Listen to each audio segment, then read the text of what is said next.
The Poison Belt by Arthur Conan Doyle being an account of another adventure of Professor George E. Challenger, Lord John Roxton, Professor Summerlee, and Mr. E.D. Malone, the discoverers of The Lost World. Table of Contents. Chapter I. The Blurring of Lines to the Tide of Death. 3. Submerged. 4. A Diary of the Dying. V. The Dead World. 6. The Great Awakening. Chapter I. The Blurring of Lines. It is imperative that now at once, while these stupendous events are still clear in my mind, I should set them down with its exactness of detail which time may blur. But even as I do so, I am overwhelmed by the wonder of the fact that it should be our little group of the Lost World, Professor Challenger, Professor Summerlee, Lord John Roxton, and myself, who have passed through this amazing experience. When, some years ago, I chronicled in the Daily Gazette a epoch-making journey in South America, I little thought that it should ever fall to my lot to tell an even stranger personal experience, one which is unique in all human annals and must stand out in the records of history as a great peak among the humble foothills which surround it.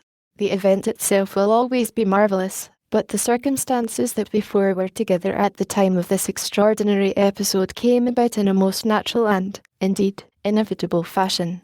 I will explain the events which led up to it as shortly and as clearly as I can, though I am well aware that the fuller the detail upon such a subject the more welcome it will be to the reader, for the public curiosity has been and still is insatiable. It was upon Friday, the 27th of August, a date forever memorable in the history of the world, that I went down to the office of my paper and asked for 3 days' leave of absence from Mr. McArdle, who still presided over our news department. The good old Scotchman shook his head, scratched his dwindling fringe of ruddy fluff, and finally put his reluctance into words. I was thinking, Mr. Malone, that we could employ you to advantage these days. I was thinking there was a story that you are the only man that could handle as it should be handled. I'm sorry for that, said I, trying to hide my disappointment. Of course, if I am needed, there is an end of the matter. But the engagement was important and intimate. If I could be spared, well, I don't see that you can. It was bitter, but I had to put the best face I could upon it. After all, it was my own fault, for I should have known by this time that a journalist has no right to make plans of his own. Then I'll think no more of it, said I with as much cheerfulness as I could assume at so short a notice. What was it that you wanted me to do? Well, it was just to interview that devil of a man down at Rotherfield. You don't mean Professor Challenger? I cried. Aye, it's just him that I do mean. He ran young Alex Simpson of the Courier a mile down the high road last week by the collar of his coat and the slack of his breeches. You'll have read of it, likely, in the police report. Our boys would as soon interview Louis Alligator in the zoo. But you could do it, I'm thinking, an old friend like you. Why, said I, gratefully relieved, this makes it all easy. It so happens that it was to visit Professor Challenger at Rotherfield that I was asking for leave of absence. The fact is that it is the anniversary of our main adventure on the plateau 3 years ago, and he has asked our whole party down to his house to see him and celebrate the occasion. Capital, cried McArdle, rubbing his hands and beaming through his glasses. Then you will be able to get his opinions out of him.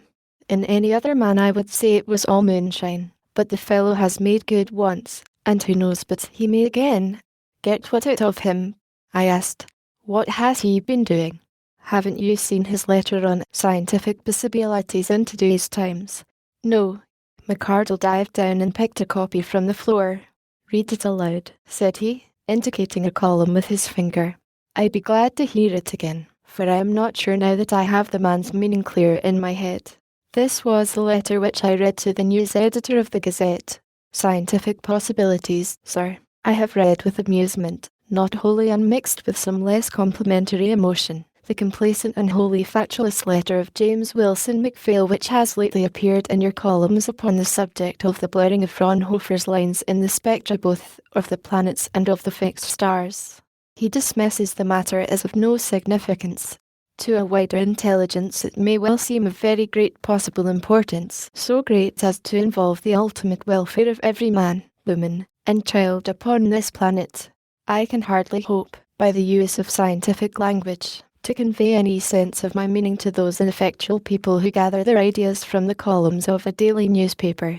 I will endeavour, therefore, to condescend to their limitation and to indicate the situation by the use of a homely analogy which will be within the limits of the intelligence of your readers.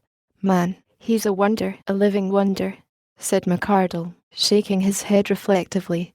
He'd put up the feathers of a sucking dove and set up a riot in a Quakers' meeting. No wonder he has made London too hot for him. It's a pity, Mr. Malone, for it's a grand brain. Well, let's have the analogy.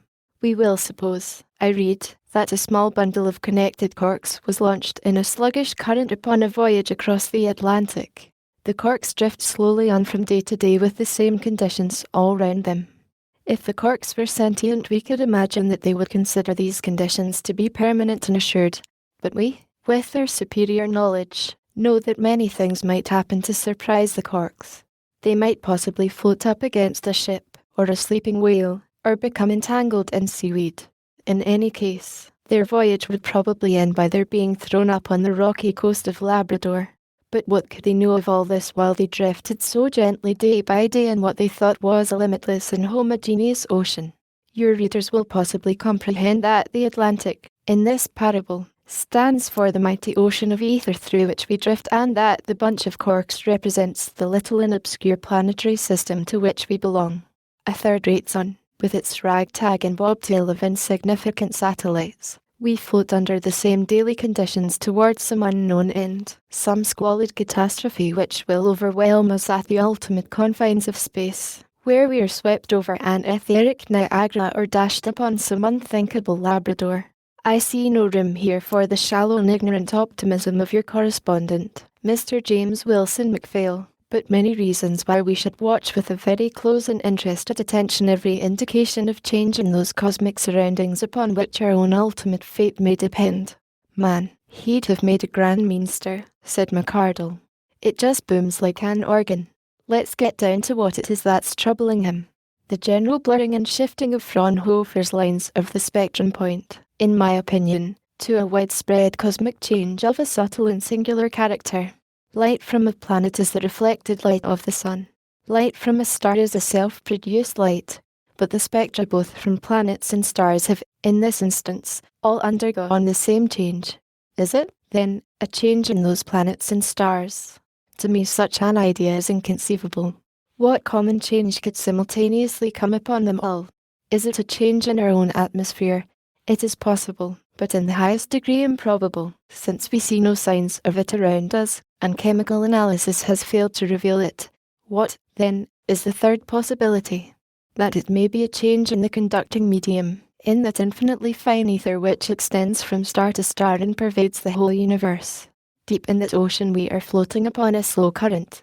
Might that current not drift us into belts of ether which are novel and have properties of which we have never conceived? There is a change somewhere.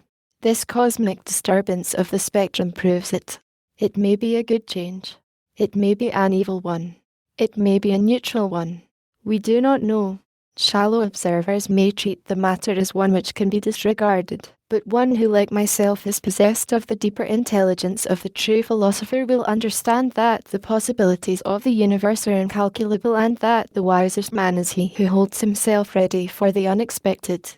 To take an obvious example, who would undertake to say that the mysterious and universal outbreak of illness, recorded in your columns this very morning as having broken out among the indigenous races of Sumatra, has no connection with some cosmic change to which they may respond more quickly than the more complex peoples of Europe? I throw out the idea for what it is worth. To assert it is, in the present stage, as unprofitable as to deny it. But it is an unimaginative numbskull who is too dense to perceive that it is well within the bounds of scientific possibility. Yours faithfully, George Edward Challenger, The Briars, Rotherfield. It's a fine, stimulating letter, said McArdle thoughtfully, fitting a cigarette into the long glass tube which he used as a holder. What's your opinion of it, Mr. Malone? I had to confess my total and humiliating ignorance of the subject to Tissue. What, for example, were Fraunhofer's lines? McArdle had just been studying the matter with the aid of our tame scientists at the office, and he picked from his desk two of those many-coloured spectral bands which bear a general resemblance to the hat ribbons of some young and ambitious cricket club. He pointed out to me that there were certain black lines which formed crossbars upon the series of brilliant colours extending from the red at one end through gradations of orange, yellow, green, blue, and indigo to the violet at the other. "Those dark bands are Fraunhofer's lines," said he.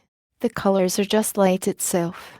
Every light, if you can split it up with a prism, gives the same colours. They tell us nothing. It is the lines that count, because they vary according to what it may be that produces the light. It is these lines that have been blurred instead of clear this last week, and all the astronomers have been quarrelling over the reason. Here's a photograph of the blurred lines for our issue tomorrow. The public have taken no interest in the matter up to now, but this letter of Challenger's in the Times will make them wake up, I'm thinking. And this about Sumatra? Well, it's a long cry from a blurred line in a spectrum to a sick nigger in Sumatra. And yet the Teal has shown us once before that he knows what he's talking about. There is some queer illness down yonder, that's beyond all doubt. And today there's a cable just come in from Singapore that the lighthouses are out of action in the Straits of Sundan, and 2 ships on the beach in consequence. Anyhow, it's good enough for you to interview Challenger upon. If you get anything definite, let us have a column by Monday."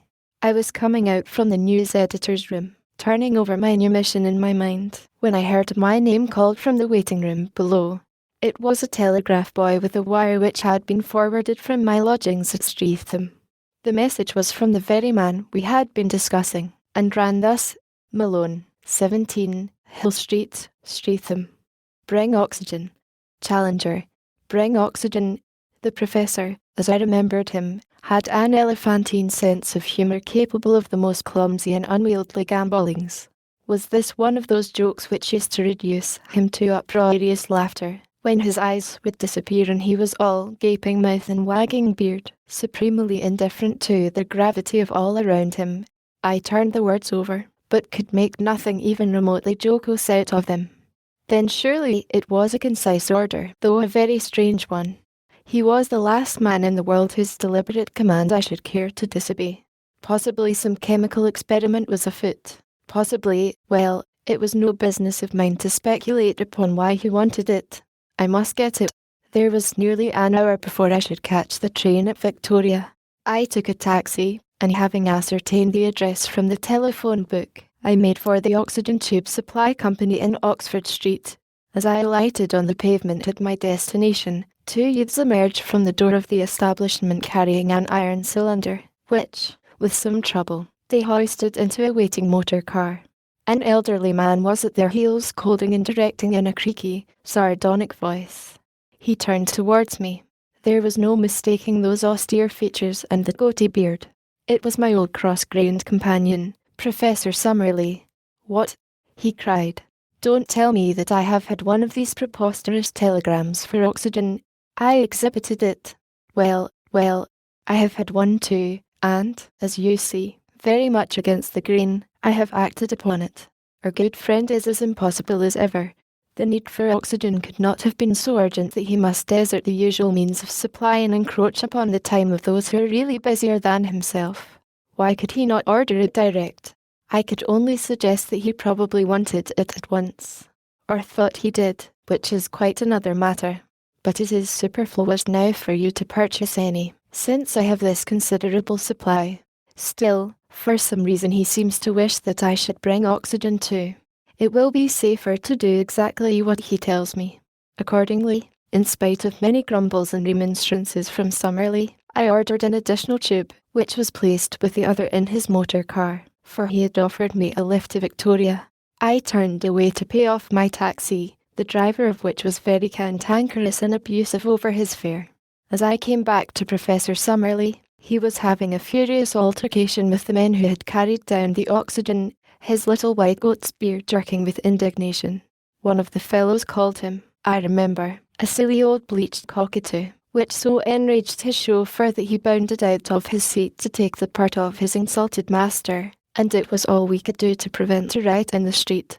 These little things may seem trivial to relate, and passed as mere incidents at the time. It is only now, as I look back, that I see the relation to the whole story which I have to unfold.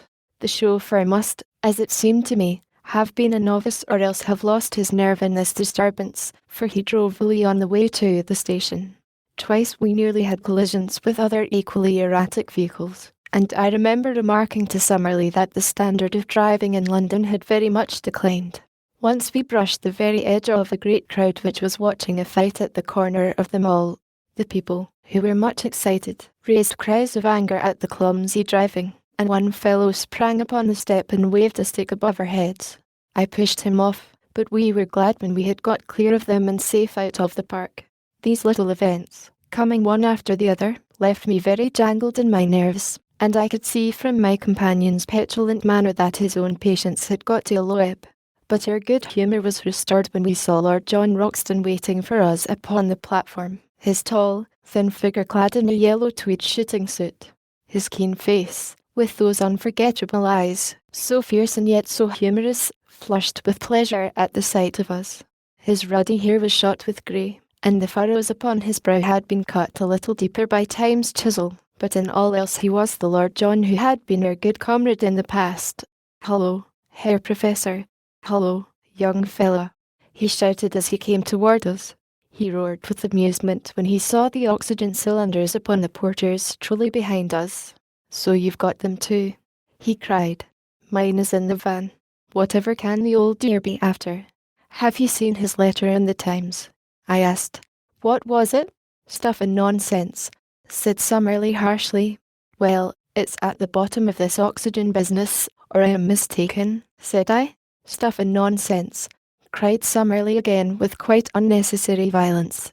We had all got into a first-class smoker, and he had already lit the short and charred old briar pipe which seemed to singe the end of his long, aggressive nose. "Friend Challenger is a clever man," said he with great vehemence. "No one can deny it. It's a fool that denies it. Look at his hat. There's a 60-ounce brain inside it, a big engine, running smooth, and turning out clean work. Show me the engine house and I'll tell you the size of the engine.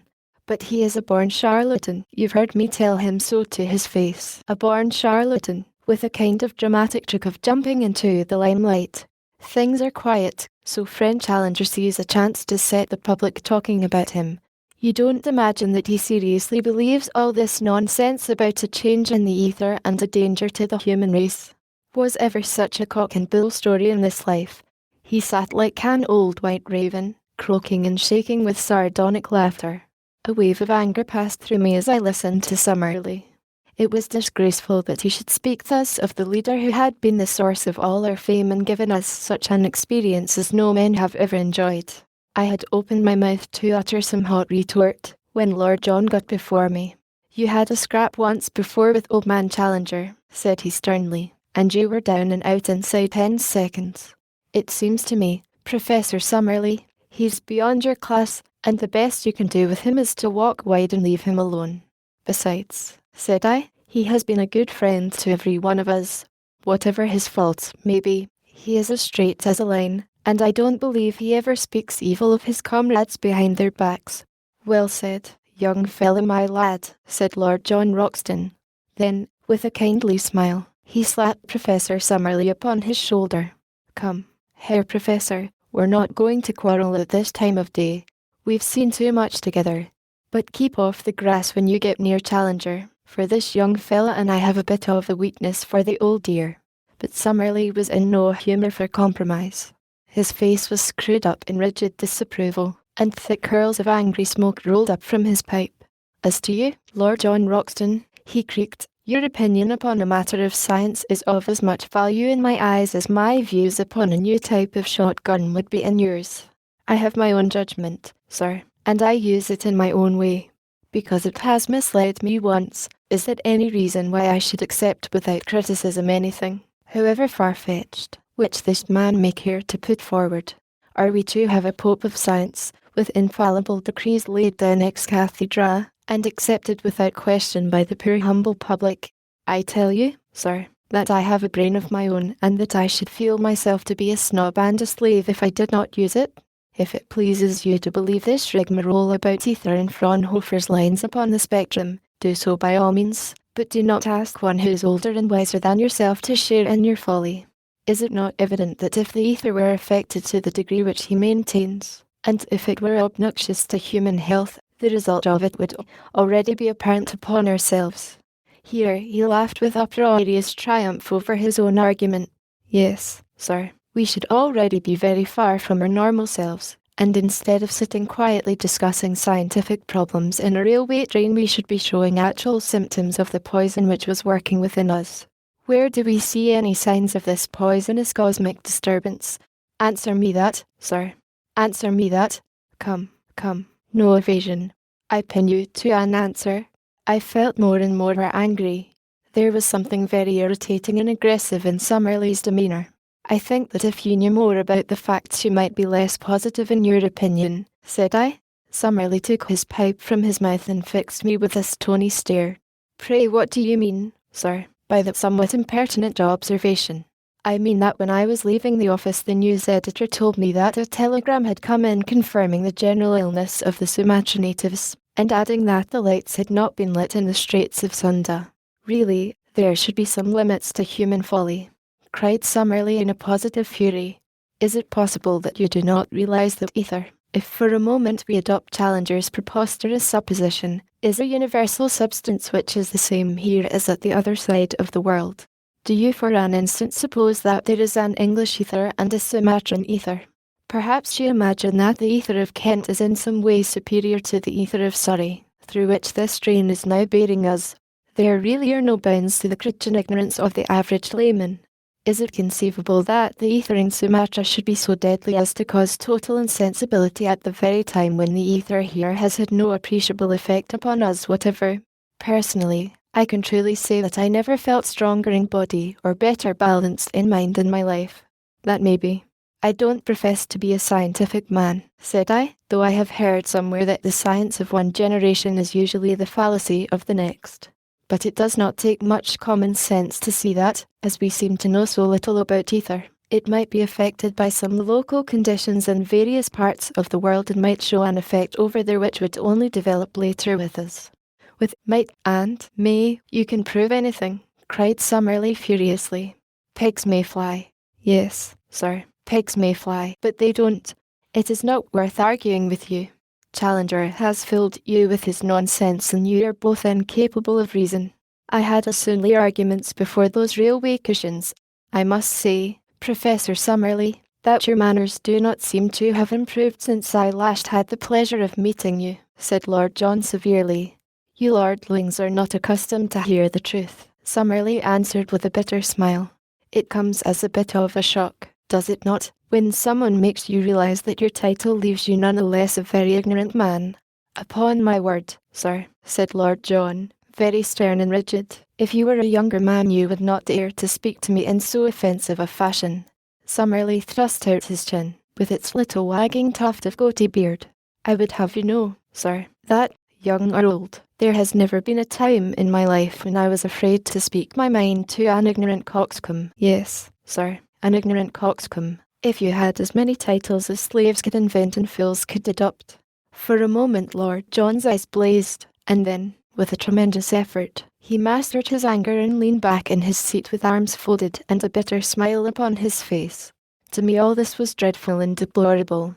Like a wave, the memory of the past swept over me, the good comradeship, the happy, adventurous days, all that we had suffered and worked for in one. That it should have come to this, to insults and abuse. Suddenly I was sobbing in loud, gulping, uncontrollable sobs which refused to be concealed. My companions looked at me in surprise. I covered my face with my hands. It's all right, said I. Only it is such a pity. You're ill, young fella, that's what's amiss with you, said Lord John. I thought you were queer from the first. Your habits, sir, have not mended in these 3 years, said Summerlee, shaking his head. I also did not fail to observe your strange manner the moment we met. You need not waste your sympathy, Lord John. These stares are purely alcoholic. The man has been drinking. By the way, Lord John, I called you a coxcomb just now, which was perhaps unduly severe. But the word reminds me of a small accomplishment, trivial but amusing, which I used to possess. You know me as the austere man of science. Can you believe that I once had a well-deserved reputation in several nurseries as a farmyard imitator? Perhaps I can help you to pass the time in a pleasant way. Would it amuse you to hear me crow like a cock? No, sir, said Lord John, who was still greatly offended. It would not amuse me. My imitation of the clucking hen who had just laid an egg was also considered rather above the average. Might I venture? No, sir, no, certainly not. But in spite of this earnest prohibition, Professor Summerlee laid down his pipe, and for the rest of our journey he entertained, or failed to entertain, us by a succession of bird and animal cries which seemed so absurd that my tears were suddenly changed into boisterous laughter, which must have become quite hysterical as I sat opposite this grave professor and saw him, or rather heard him, in the character of the uproarious rooster or the puppy whose tail had been trodden upon. Once Lord John passed across his newspaper, upon the margin of which he had written in pencil, "Poor devil, mad as a hatter." No doubt it was very eccentric, and yet the performance struck me as extraordinarily clever and amusing. Whilst this was going on, Lord John leaned forward and told me some interminable story about a buffalo and an Indian Rajah which seemed to me to have neither beginning nor end. Professor Summerlee had just begun to cap like a canary, and Lord John to get to the climax of his story, when the train drew up at Jarvis Brook, which had been given us as the station for Rotherfield, and there was Challenger to meet us. His appearance was glorious. Not all the turkey cocks in creation could match the slow, high-stepping dignity with which he paraded his own railway station, and the benignant smile of condescending encouragement with which he regarded everybody around him.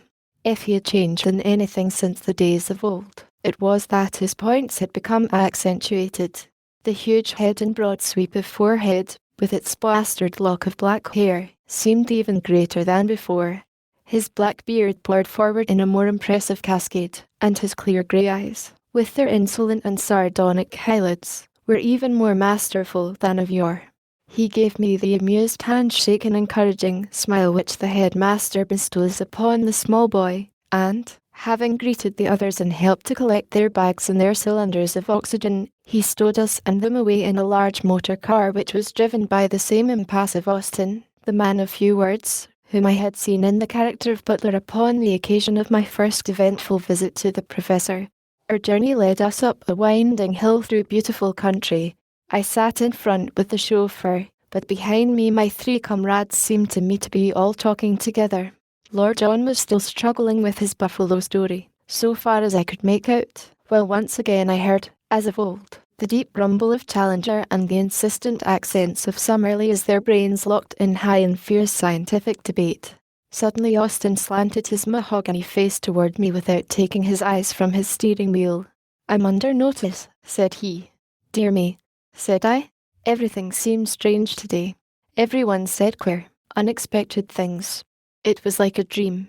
"It's 47 times," said Austin reflectively. "When do you go?" I asked, for want of some better observation. "I don't go," said Austin. The conversation seemed to have ended there, but presently he came back to it. If I was to go, who would look after him? He jerked his head toward his master. Who would he get to serve him? Someone else, I suggested lamely. Not he. No one would stay a week. If I was to go, that ooze would run down like a watch with the mainspring out. I'm telling you because you're his friend, and you ought to know. If I was to take him at his word, but there, I wouldn't have the art. He and the missus would be like two babes left out in a bundle. I'm just everything. And then he goes and gives me notice. Why would no one stay? I asked. Well, they wouldn't make allowances, same as I do. He's a very clever man, the master, so clever that he's clean balmy sometimes. I've seen him right off his onion, and no error. Well, look what he did this morning. What did he do? Austin bent over to me. He bit the housekeeper, said he in a hoarse whisper. Bit her? Yes, sir. Bit her on the leg. I saw her with my own eyes starting a marathon from the hall door. Good gracious. So you'd say, sir, if you could see some of the goings on. He don't make friends with the neighbours. There's some of them thinks that when he was up among those monsters you wrote about, it was just sweet for the master, and he was never in fitter company. That's what they say. but I've served him 10 years, and I'm fond of him, and, mind you, he's a great man, when all's said and done, and it's an honour to serve him.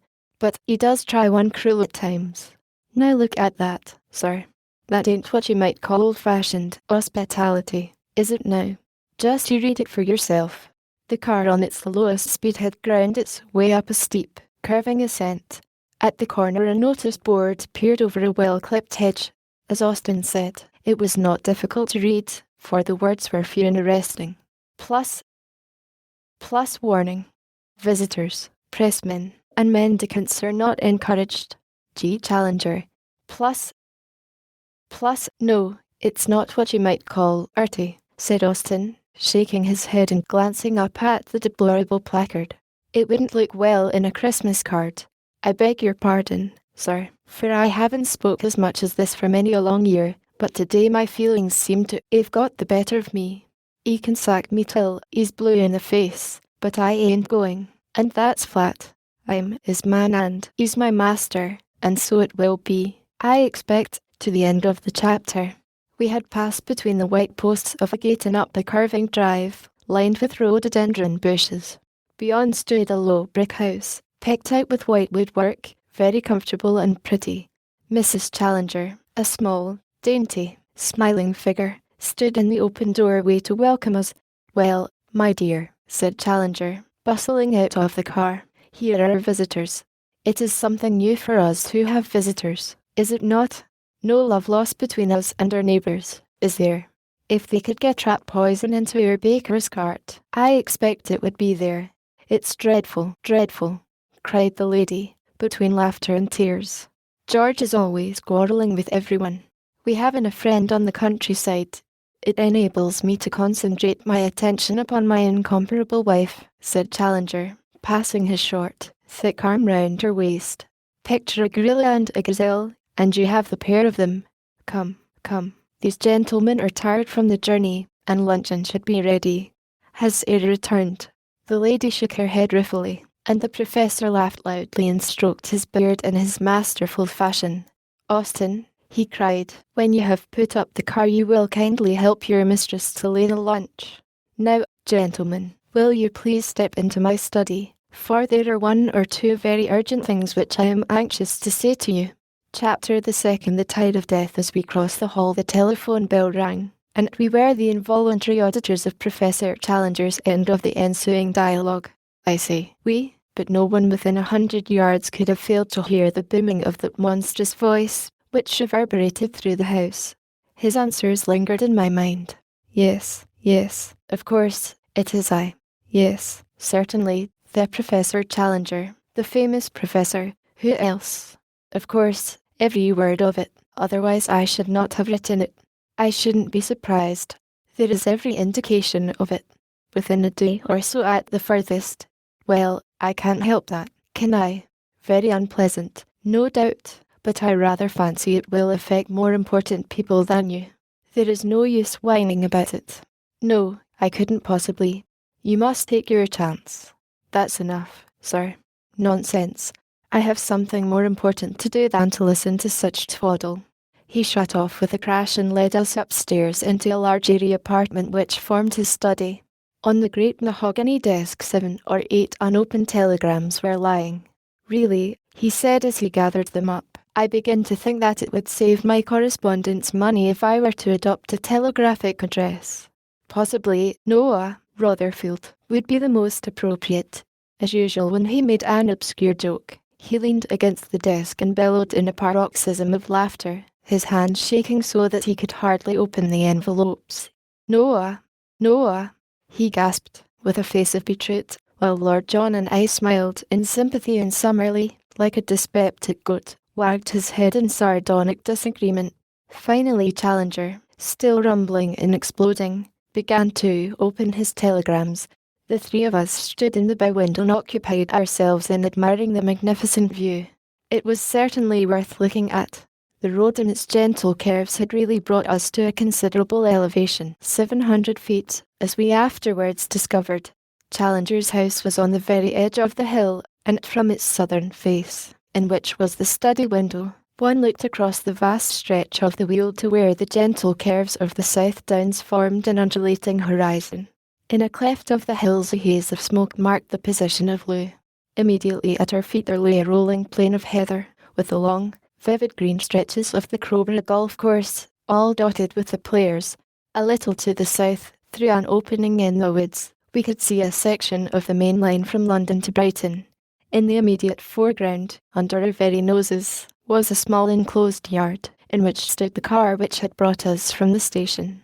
An ejaculation from Challenger caused us to turn.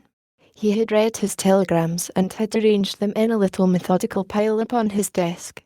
His broad, rugged face, or as much of it as was visible over the matted beard, was still deeply flushed, and he seemed to be under the influence of some strong excitement.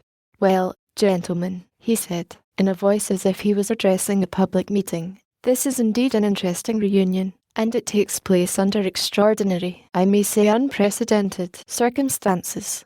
May I ask if you have observed anything upon your journey from town?" "The only thing which I observed," said Summerlee with a sour smile, "was that our young friend here has not improved in his manners during the years that have passed. I'm sorry to state that I have had to seriously complain of his conduct in the train, and I should be wanting in frankness if I did not say that it has left a most unpleasant impression in my mind." Well, we all get a bit frothy sometimes," said Lord John. "The young fellow meant no real harm. After all, he's an international, so if he takes half an hour to describe a game of football he has more right to do it than most folk." "Half an hour to describe a game!" I cried indignantly. "Why, it was you that took half an hour with some long-winded story about a buffalo. Professor Summerlee will be my witness." "I can hardly judge which of you was the most utterly wearisome," said Summerlee. "I declare to you, Challenger, that I never wish to hear of football or of buffaloes so long as I live." "I have never said one word today about football," I protested. Lord John gave a shrill whistle, and Summerlee shook his head sadly. "So early in the day too," said he. "It is indeed deplorable." As I sat there in sad but thoughtful silence, cried Lord John, "Why, you are doing the music hall turn of imitations all the way, more like a runaway gramophone than a man." Summerlee drew himself up in bitter protest. "You are pleased to be facetious, Lord John," said he with a face of vinegar. "Why, dash it all, this is clear madness," cried Lord John. "Each of us seems to know what the others did and none of us knows what he did himself. Let's put it all together from the first. We got into a first-class smoker, that's clear, ain't it? Then we began to quarrel over friend Challenger's letter in the Times." "Oh, you did you?" rumbled our host, his eyelids beginning to droop. "You said, Summerlee, that there was no possible truth in his contention." "Dear me," said Challenger, puffing out his chest and stroking his beard. "No possible truth. I seem to have heard the words before. And may I ask with what arguments the great and famous Professor Summerlee proceeded to demolish the humble individual who had ventured to express an opinion upon a matter of scientific possibility? Perhaps before he exterminates that unfortunate non-entity he will condescend to give some reasons for the adverse views which he has formed." He bowed and shrugged and spread open his hands as he spoke with his elaborate and elephantine sarcasm. "The reason was simple enough," said the dogged Summerlee. "I contended that if the ether surrounding the earth was so toxic in one quarter that it produced dangerous symptoms, it was hardly likely that we three in the railway carriage should be entirely unaffected." The explanation only brought uproarious merriment from Challenger. He laughed until everything in the room seemed to rattle and quiver. Our worthy Summerlee is, not for the first time, somewhat out of touch with the facts of the situation, said he at last, mopping his heated brow.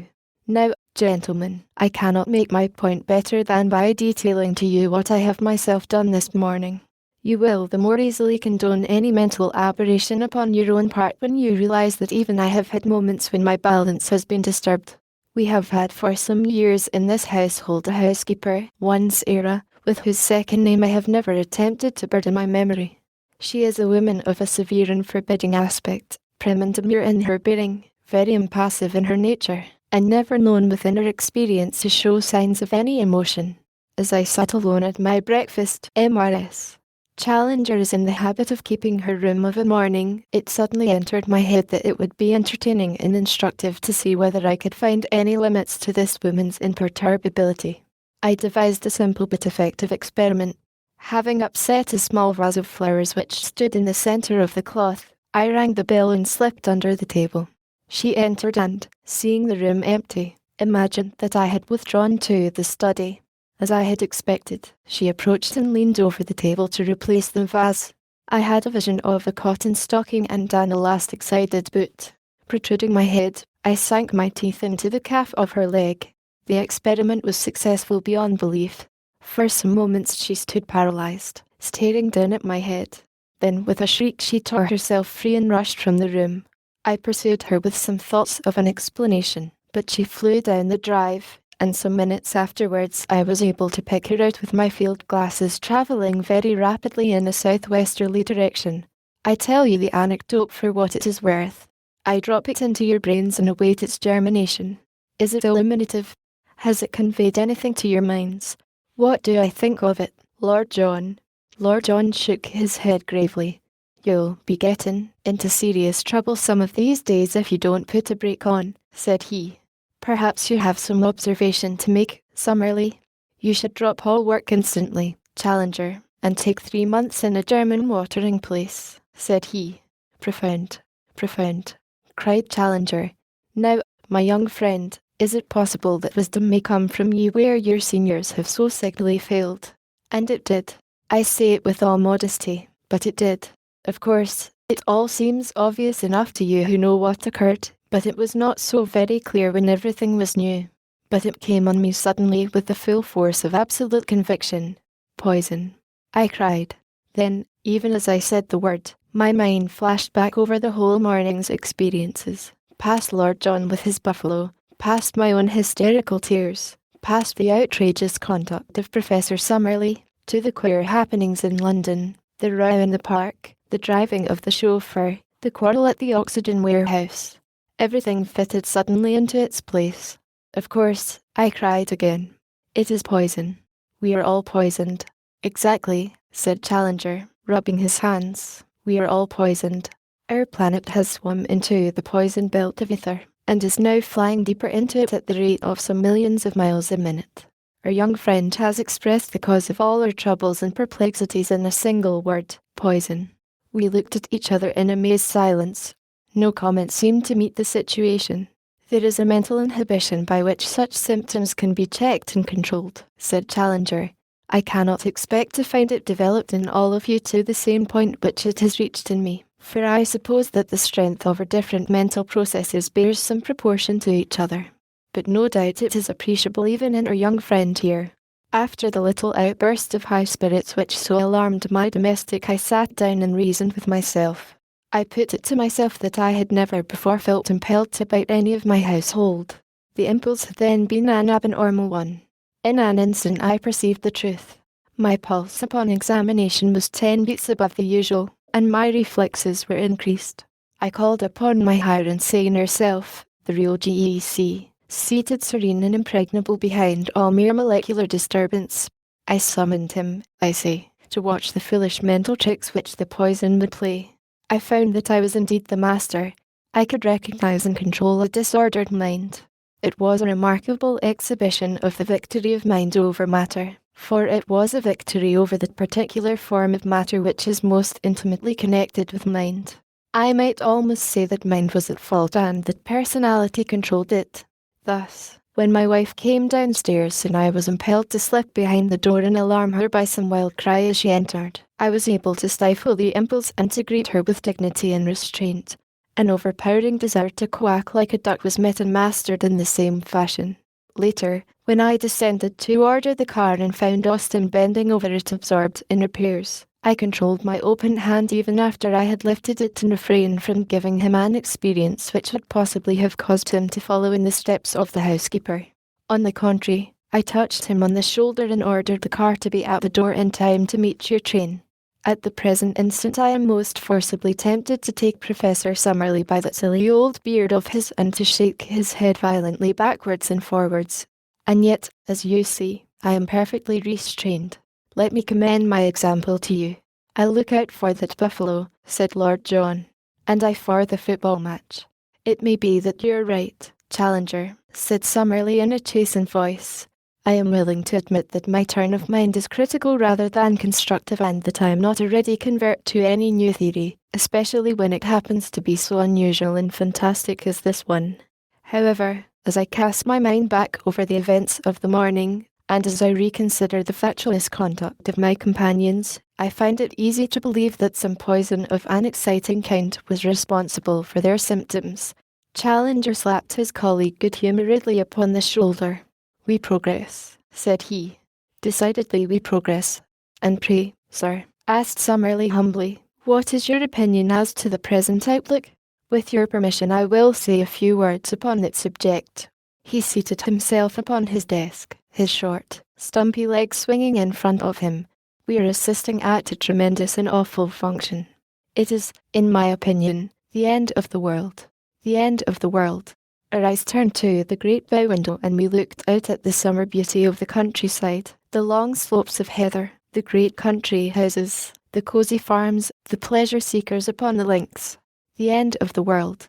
One had often heard the words, but the idea that they could ever have an immediate practical significance, that it should not be at some vague date, but now, today, that was a tremendous, a staggering thought. We were all struck. Solomon waited in silence for Challenger to continue. His overpowering presence and appearance lent such force to the solemnity of his words that for a moment all the crudities and absurdities of the man vanished, and he loomed before us as something majestic and beyond the range of ordinary humanity. Then to me, at least, there came back the cheering recollection of how twice since we had entered the room he had roared with laughter. Surely, I thought, there are limits to mental detachment. The crisis cannot be so great or so pressing after all. "You will conceive a bunch of grapes," said he, "which are covered by some infinitesimal but noxious bacillus. The gardener passes it through a disinfecting medium.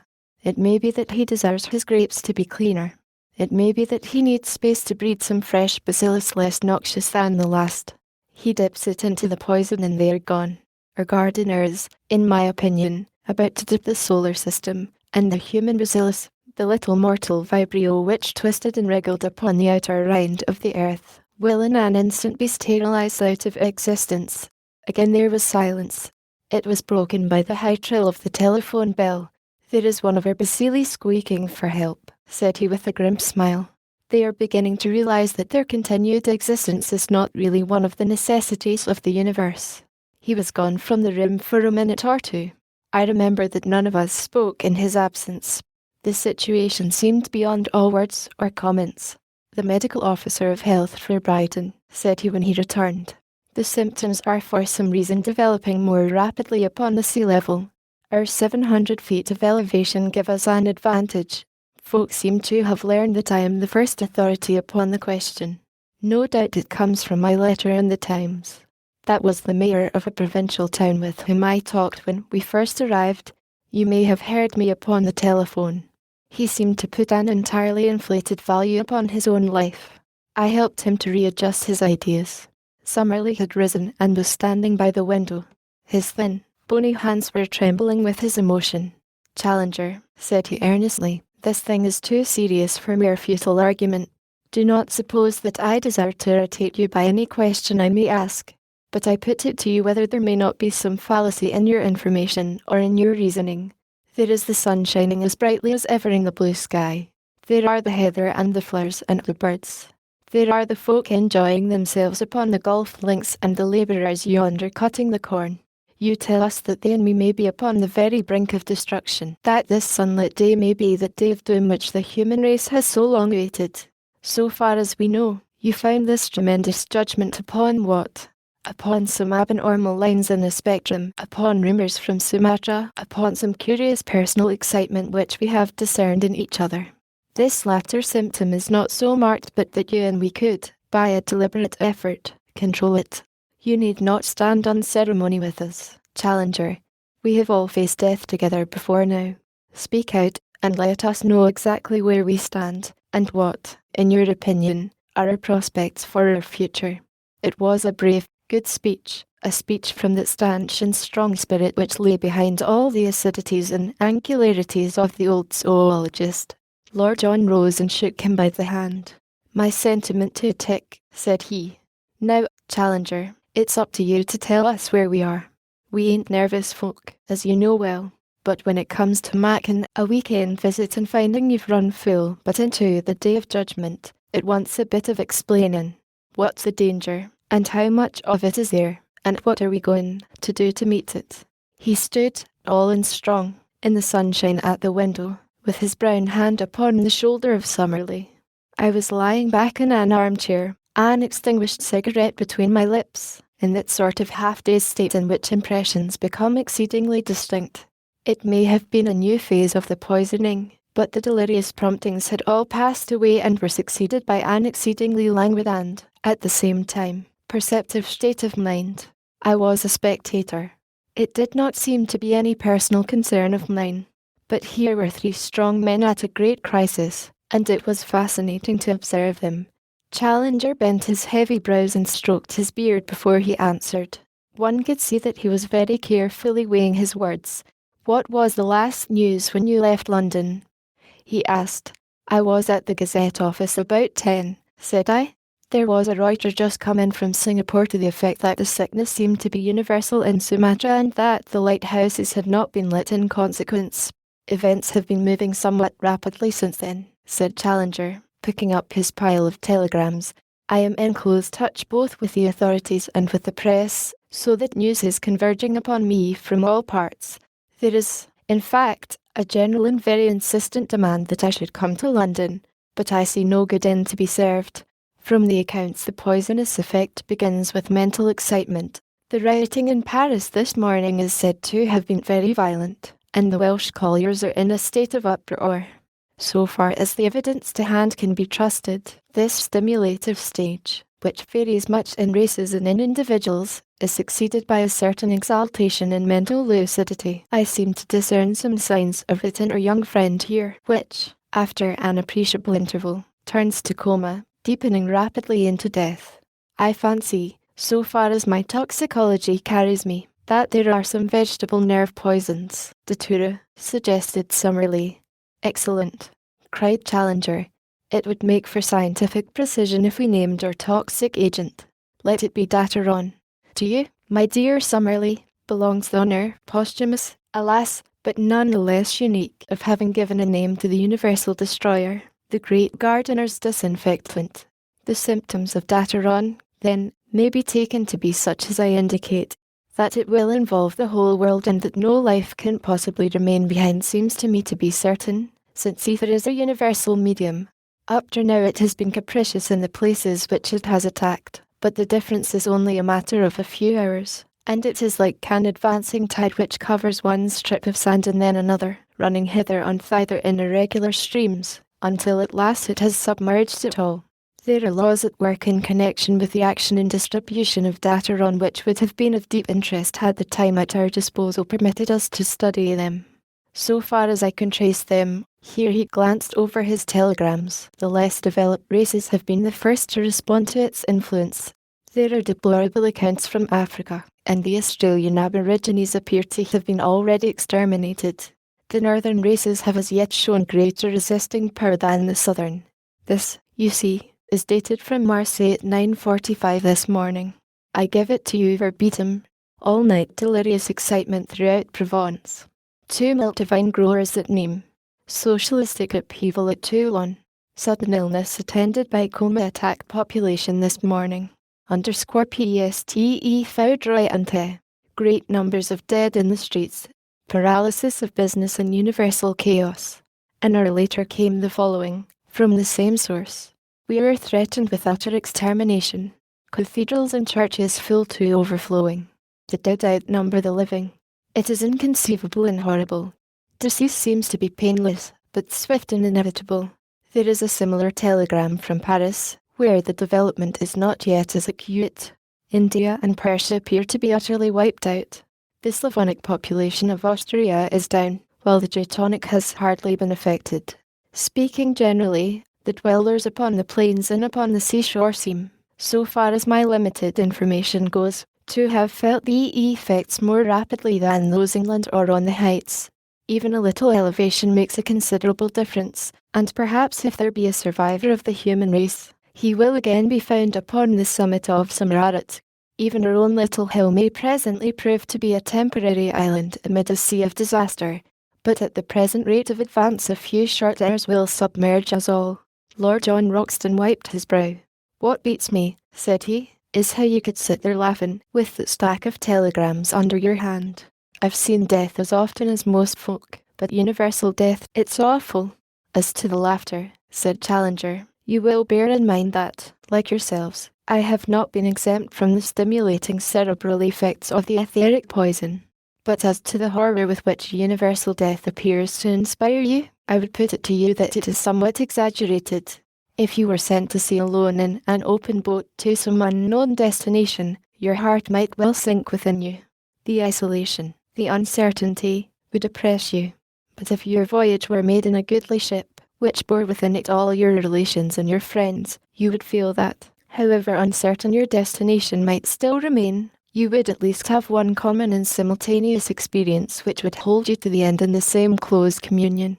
A lonely death may be terrible, but a universal one, as painless as this would appear to be, is not, in my judgment, a matter for apprehension. Indeed, I could sympathize with the person who took the view that the horror lay in the idea of surviving when all that is learned, famous, and exalted had passed away. What, then, do you propose to do?" asked Summerlee, who had for once nodded his assent to the reasoning of his brother scientist. "To take our lunch," said Challenger as the boom of a gong sounded through the house. "We have a cook whose omelettes are only excelled by her cutlets. We can but trust that no cosmic disturbance has dulled her excellent abilities. My Scharsberger of 96 must also be rescued, so far as our earnest and united efforts can do it, from what would be a deplorable waste of a great vintage." He levered his great bulk off the desk, upon which he had sat while he announced the doom of the planet. "Come," said he. "If there is little time left, there is the more need that we should spend it in sober and reasonable enjoyment." And, indeed, it proved to be a very merry meal. It is true that we could not forget our awful situation. The full solemnity of the event loomed ever at the back of our minds and tempered our thoughts. But surely it is the soul which has never faced death which shies strongly from it at the end. To each of us minute had, for one great epoch in our lives, been a familiar presence. As to the lady, she leaned upon the strong guidance of her mighty husband and was well content to go whither his path might lead. The future was our fate. The present was our own. We passed it in goodly comradeship and gentle merriment. Our minds were, as I have said, singularly lucid. Even I struck sparks at times. As to Challenger, he was wonderful. Never have I so realized the elemental greatness of the man, the sweeping power of his understanding. Summerlee drew him on with his chorus of subacid criticism, while Lord John and I laughed at the contest, and the lady, her hand upon his sleeve, controlled the bellowings of the philosopher. Life, death, fate, the destiny of man, these were the stupendous subjects of that memorable hour, made vital by the fact that as the meal progressed strange, sudden exaltations in my mind and tinglings in my limbs proclaimed that the invisible tide of death was slowly and gently rising around us. Once I saw Lord John put his hand suddenly to his eyes, and once Summerlee dropped back for an instant in his chair. Each breath we breathed was charged with strange forces, and yet our minds were happy and at ease. Presently Austin laid the cigarettes upon the table and was about to withdraw. "Austin," said his master. "Yes, sir. I thank you for your faithful service." A smile stole over the servant's gnarled face. "I've done my duty, sir. I'm expecting the end of the world today, Austin." "Yes, sir." "What time, sir?" "I can't say, Austin." "Before evening." "Very good, sir." The taciturn Austin saluted and withdrew. Challenger lit a cigarette, and, drawing his chair closer to his wife's, he took her hand in his. "You know how matters stand, dear," said he. "I have explained it also to our friends here. You're not afraid, are you? It won't be painful, George. No more than laughing gas at the dentist's. Every time you have had it you have practically died. But that is a pleasant sensation. So may death be." The worn-out bodily machine can't record its impression, but we know the mental pleasure which lies in a dream or a trance. Nature may build a beautiful door and hang it with many a gauzy and shimmering curtain to make an entrance to the new life for our wandering souls.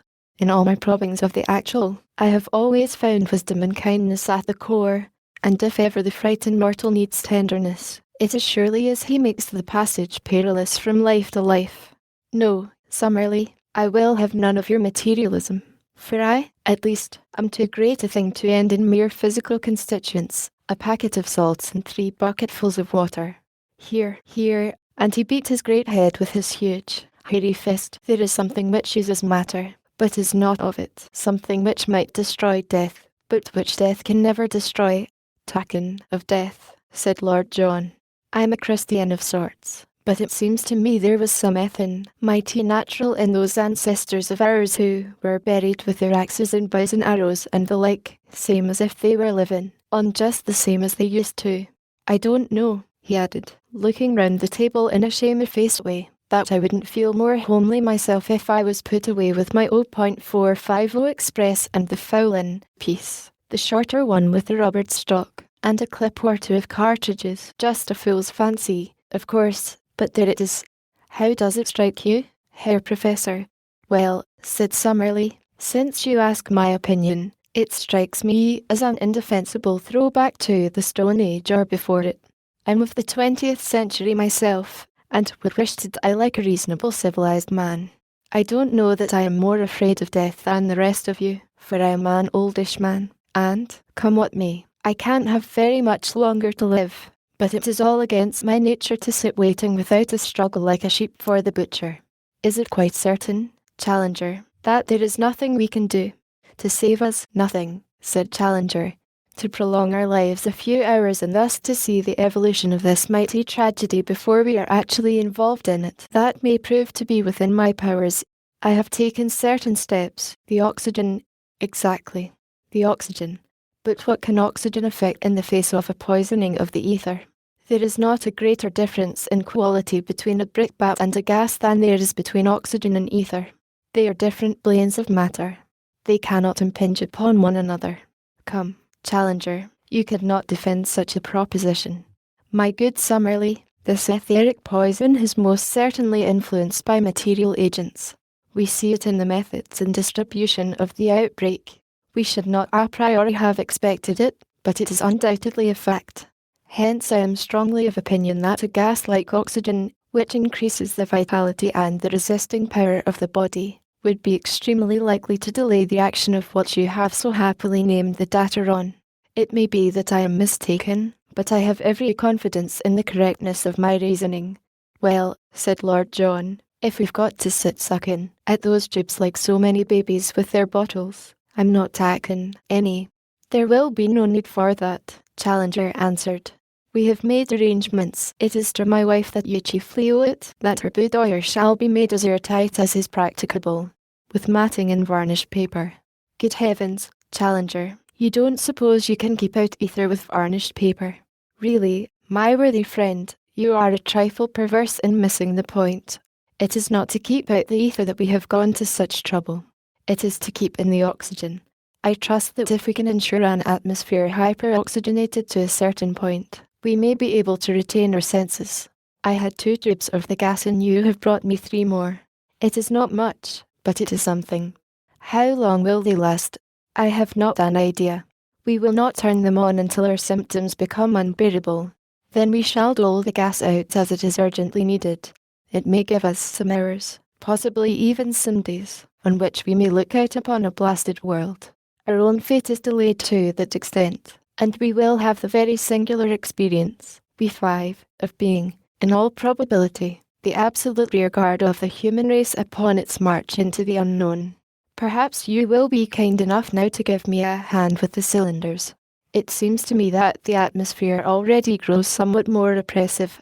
Chapter the 3rd. Submerged. The chamber which was destined to be the scene of our unforgettable experience was a charmingly feminine sitting room, some 14 or 16 feet square. At the end of it, divided by a curtain of red velvet, was a small apartment which formed the professor's dressing room. This in turn opened into a large bedroom, The curtain was still hanging, but the boudoir and dressing room could be taken as one chamber for the purposes of our experiment. One door and the window frame had been plastered round with varnished paper so as to be practically sealed. Above the other door, which opened onto the landing, there hung a fan light which could be drawn by a cord when some ventilation became absolutely necessary. A large shrub in a tub stood in each corner. How to get rid of our excessive carbon dioxide without unduly wasting our oxygen is a delicate and vital question, said Challenger, looking round him after the 5 iron tubes had been laid side by side against the wall. With longer time for preparation I could have brought the whole concentrated force of my intelligence to bear more fully upon the problem, but as it is we must do what we can. The shrubs will be of some small service. 2 of the oxygen tubes are ready to be turned on at an instant's notice, so that we cannot be taken unawares. At the same time, it would be well not to go far from the room, as the crisis may be a sudden and urgent one. There was a broad, low window opening out upon a balcony. The view beyond was the same as that which we had already admired from the study. Looking out, I could see no sign of disorder anywhere. There was a road curving down the side of the hill, under my very eyes. A cab from the station, one of those prehistoric survivals which are only to be found in our country villages, was toiling slowly up the hill. Lower down was a nurse girl wheeling a perambulator and leading a second child by the hand. The blue reeks of smoke from the cottages gave the whole widespread landscape an air of settled order and homely comfort. Nowhere in the blue heaven or on the sunlit earth was there any foreshadowing of a catastrophe. The harvesters were back in the fields once more, and the golfers, in pairs and fours, were still streaming round the links. There was so strange a turmoil within my own head, and such a jangling of my overstrained nerves, that the indifference of those people was amazing. "Those fellows don't seem to feel any ill effects," said I, pointing down at the links. "Have you played golf?" asked Lord John. "No, I have not." "Well, young fellow, when you do you'll learn that once fairly out on the round, it would take the crack of doom to stop a true golfer. Halloa! There's the telephone bell again." From time to time during and after lunch the high, insistent ring had summoned the professor. He gave us the news as it came through to him in a few curt sentences. Such terrific items had never been registered in the world's history before. The great shadow was creeping up from the south like a rising tide of death. Egypt had gone through its delirium and was now comatose.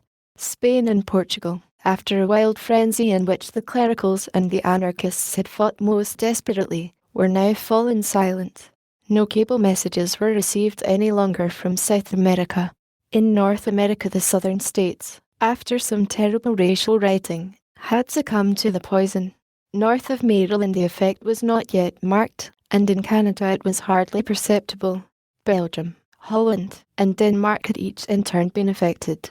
Despairing messages were flashing from every quarter to the great centres of learning, to the chemists and the doctors of worldwide repute, imploring their advice. The astronomers too were deluged with inquiries. Nothing could be done. The thing was universal and beyond our human knowledge or control. It was death, painless but inevitable, death for young and old, for weak and strong, for rich and poor, without hope or possibility of escape. Such was the news which, in scattered, distracted messages, the telephone had brought us. The great cities already knew their fate and so far as we could gather were preparing to meet it with dignity and resignation. Yet here were our golfers and labourers like the lambs who gamble under the shadow of the knife. It seemed amazing. And yet how could they know? It had all come upon us in one giant stride. What was there in the morning paper to alarm them? And now it was but 3 in the afternoon. Even as we looked some rumour seemed to have spread, for we saw the reapers hurrying from the fields. Some of the golfers were returning to the clubhouse. They were running as if taking refuge from a shower, their little caddies trailed behind them. Others were continuing their game. The nurse had turned and was pushing her perambulator hurriedly up the hill again. I noticed that she had her hand to her brow. The cab had stopped and the tired horse, with his head sunk to his knees, was resting. Above there was a perfect summer sky, one huge vault of unbroken blue, save for a few fleecy white clouds over the distant downs. If the human race must die today, it was at least upon a glorious deathbed. And yet all the gentle loveliness of nature made this terrific and wholesale destruction the more pitiable and awful. Surely it was too goodly a residence that we should be so swiftly, so ruthlessly, evicted from it. But I have said that. The telephone bell had rung once more. Suddenly I heard Challenger's tremendous voice from the hall. "Malone," he cried. "You are wanted." I rushed down to the instrument. It was McArdle speaking from London. "That you, Mr. Malone?" cried his familiar voice. "Mr. Malone, there are terrible goings on in London. For God's sake, see if Professor Challenger can suggest anything that can be done." "He can suggest nothing, sir," I answered. "He regards the crisis as universal and inevitable. We have some oxygen here, but it can only defer our fate for a few hours." "Oxygen!" cried the agonized voice. "There is no time to get any. The office has been a perfect pandemonium ever since you left in the morning. Now half of the staff are insensible. I am weighed down with heaviness myself. From my window I can see the people lying thick in Fleet Street. The traffic is all held up. Judging by the last telegrams, the whole world." His voice had been sinking, and suddenly stopped. An instant later I heard through the telephone a muffled thud, as if his head had fallen forward on the desk. "Mr. McArdle," I cried. "Mr. McArdle." There was no answer. I knew as I replaced the receiver that I should never hear his voice again. At that instant, just as I took a step backwards from the telephone, the thing was on us. It was as if we were bathers, up to our shoulders in water, who suddenly are submerged by rolling wave.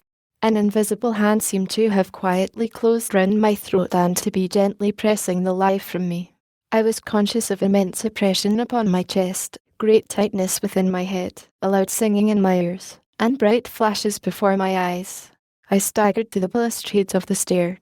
At the same moment, rushing and snorting like a winded buffalo, Challenger dashed past me, a terrible vision, with red-purple face, engorged eyes, and bristling hair.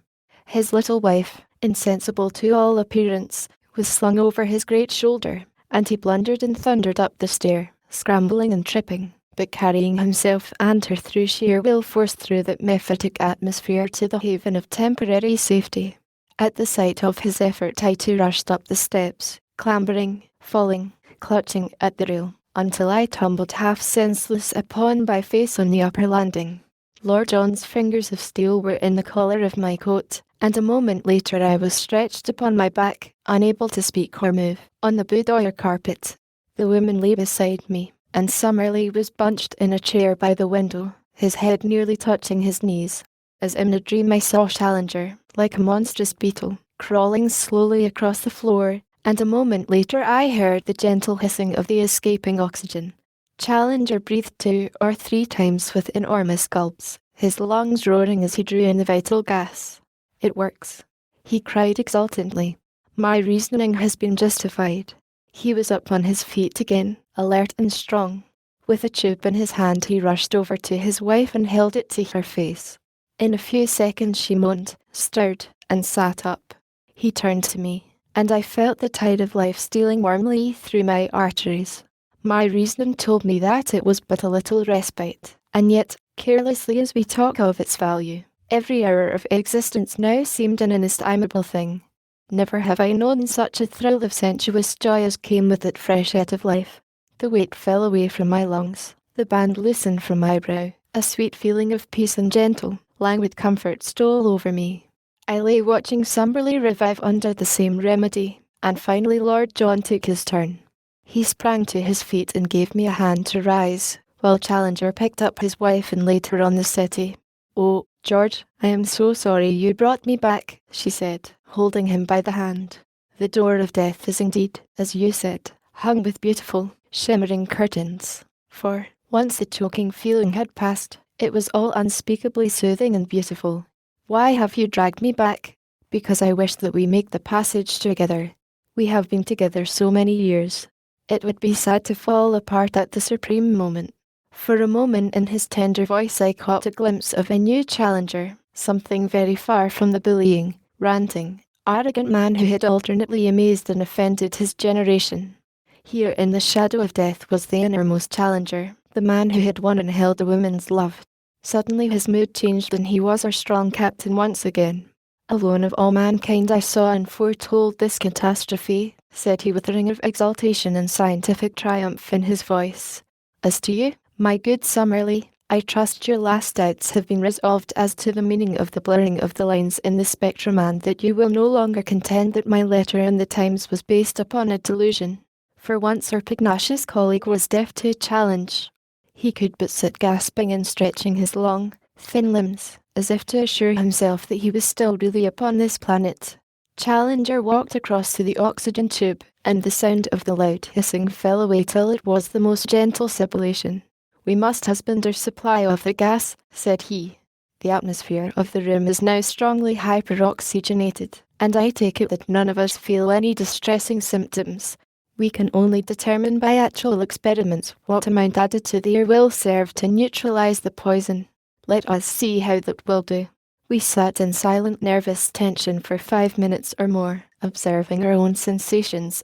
I had just begun to fancy that I felt the constriction round my temples again when Mrs. Challenger called out from the sofa that she was fainting. Her husband turned on more gas. In pre-scientific days, said he, they used to keep a white mouse in every submarine, as its more delicate organization gave signs of a vicious atmosphere before it was perceived by the sailors. You, my dear, will be our white mouse. I have now increased the supply and you are better. Yes, I am better. Possibly we have hit upon the correct mixture. When we have ascertained exactly how little will serve, we shall be able to compute how long we shall be able to exist. Unfortunately, in resuscitating ourselves, we have already consumed a considerable proportion of this first tube. Does it matter? Asked Lord John, who was standing with his hands in his pockets close to the window. If we have to go, what is the use of holding on? You don't suppose there's any chance for us? Challenger smiled and shook his head. Well, then, don't you think there is more dignity in taking the jump and not waiting to be pushed in? If it must be so, I am for saying our prayers, turning off the gas, and opening the window. Why not? Said the lady bravely. Surely, George, Lord John is right, and it is better so. I most strongly object, cried Summerlee in a querulous voice.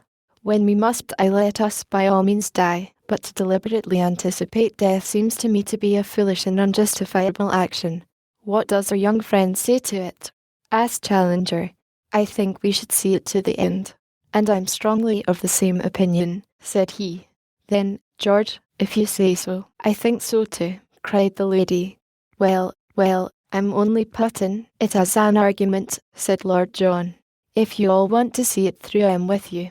It's just interesting, and no mistake about that. I've had my share of adventures in my life, and as many thrills as most folk, but I'm ending on my top note. Granting the continuity of life, said Challenger. A large assumption, cried Summerlee. Challenger stared at him in silent reproof. Granting the continuity of life, said he, in his most didactic manner, none of us can predicate what opportunities of observation one may have from what we may call the spirit plane to the plane of matter. It surely must be evident to the most obtuse person, here he glared at Summerlee, that it is while we are ourselves material that we are most fitted to watch and form a judgment upon material phenomena. Therefore it is only by keeping alive for these few extra hours that we can hope to carry on with us to some future existence a clear conception of the most stupendous event that the world, or the universe so far as we know it, has ever encountered. To me it would seem a deplorable thing that we should in any way curtail by so much as a minute so wonderful an experience. I'm strongly of the same opinion, cried Summerlee. Carried without a division, said Lord John. By George, that poor devil of a chauffeur of yours down in the yard has made his last journey. No use macking a Sally and bringing him in. It would be absolute madness, cried Summerlee. Well, I suppose it would, said Lord John. It couldn't help him and would scatter our gas all over the house, even if we ever got back alive. My word, look at the little birds under the trees. We drew 4 chairs up to the long, low window, the lady still resting with closed eyes upon the city. I remember that the monstrous and grotesque idea crossed my mind. The illusion may have been heightened by the heavy stuffiness of the air which we were breathing, that we were in 4 front seats of the stalls at the last act of the drama of the world. In the immediate foreground, beneath our very eyes, was the small yard with the half-clean motor car standing in it. Austin, the chauffeur, had received his final notice at last, for he was sprawling beside the wheel, with a great black bruise upon his forehead where it had struck the step or mud guard in falling. He still held in his hand the nozzle of the hose with which he had been washing down his machine. A couple of small plane trees stood in the corner of the yard, and underneath them lay several pathetic little balls of fluffy feathers, with tiny feet uplifted. The sweep of Death's scythe had included everything, great and small, within its swath. Over the wall of the yard we looked down upon the winding road, which led to the station. A group of the reapers whom we had seen running from the fields were lying all pell-mell, their bodies crossing each other, at the bottom of it. Farther up, the nurse girl lay with her head and shoulders propped against the slope of the grassy bank. She had taken the baby from the perambulator, and it was a motionless bundle of wraps in her arms. Close behind her a tiny patch upon the roadside showed where the little boy was stretched. Still nearer to us was the dead cab horse, kneeling between the shafts. The old driver was hanging over the splashboard like some grotesque scarecrow, his arms dangling absurdly in front of him. Through the window we could dimly discern that a young man was seated inside. The door was swinging open and his hand was grasping the handle, as if he had attempted to leap forth at the last instant. In the middle distance lay the golf links, dotted as they had been in the morning with the dark figures of the golfers, lying motionless upon the grass of the course or among the heather which skirted it. On one particular green there were 8 bodies stretched where a foursome with its caddies had held to their game to the last. No bird flew in the blue vault of heaven, no man or beast moved upon the vast countryside which lay before us.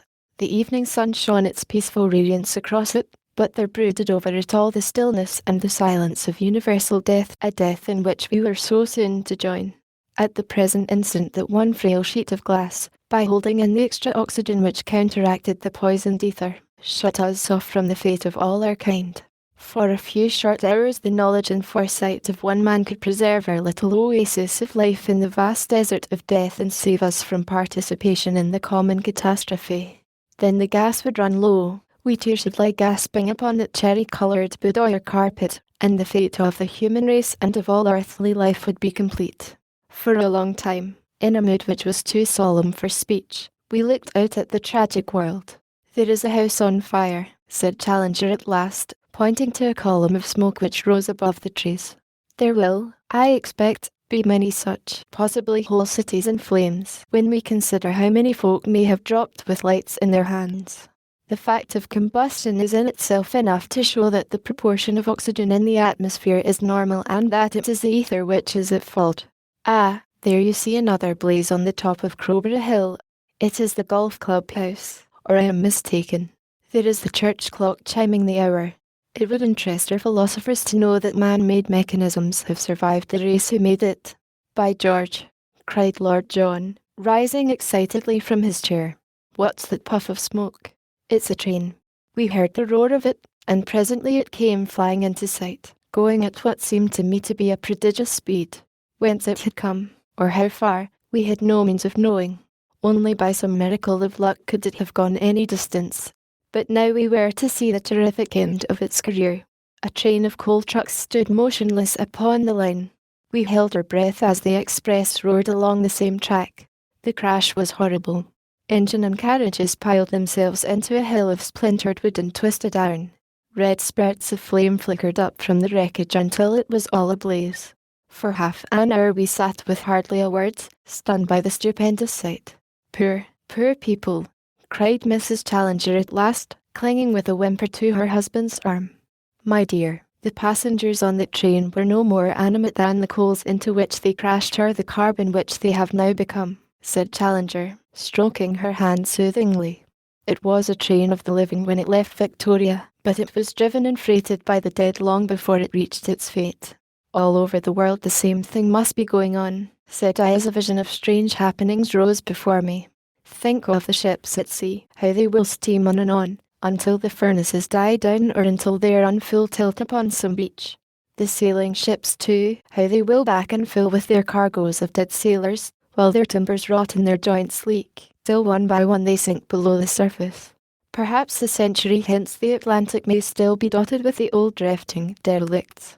And the folk in the coal mines, said Summerlee with a dismal chuckle. If ever geologists should by any chance live upon Earth again, they will have some strange theories of the existence of man in carboniferous strata. I don't profess to know about such things, remarked Lord John, but it seems to me the Earth will be, till it, empty, after this. When once our human crowd is wiped off it, how will it ever get on again? The world was empty before, Challenger answered gravely. Under laws which in their inception are beyond and above us, it became peopled. Why may the same process not happen again? My dear Challenger, you can't mean that. I am not in the habit, Professor Summerlee, of saying things which I do not mean. The observation is trivial. Out went the beard and down came the eyelids. Well, you lived an obstinate dogmatist, and you mean to die one, said Summerlee surlily. And you, sir, have lived an unimaginative obstructionist and never can hope now to emerge from it. Your worst critics will never accuse you of lacking imagination, Summerlee retorted. Upon my word, said Lord John, it would be like you if you used up your last gasp of oxygen in abusing each other. What can it matter whether folk come back or not? It surely won't be in our time. In that remark, sir, you betray your own very pronounced limitations, said Challenger severely. The true scientific mind is not to be tied down by its own conditions of time and space. It builds itself an observatory erected upon the borderline of present, which separates the infinite past from the infinite future. From this sure post it makes its sallies even to the beginning and to the end of all things. As to death, the scientific mind dies at its post, working in normal and methodic fashion to the end. It disregards so petty a thing as its own physical dissolution as completely as it does all other limitations upon the plane of matter. Am I right, Professor Summerlee? Summerlee grumbled in ungracious assent. With certain reservations, I agree, said he. The ideal scientific mind, continued Challenger. I put it in the third person rather than appear to be too self-complacent. The ideal scientific mind should be capable of thinking out a point of abstract knowledge in the interval between its owner falling from a balloon and reaching the earth. Men of this strong fibre are needed to form the conquerors of nature and the bodyguard of truth. It strikes me nature's on top this time, said Lord John, looking out of the window. I've read some leaden articles about you gentlemen controlling her, but she's getting a bit off her own back. It is but a temporary setback, said Challenger with conviction. A few million years. What are they in the great cycle of time? The vegetable world has, as you can see, survived. Look at the leaves of that plane tree. The birds are dead, but the plant flourishes.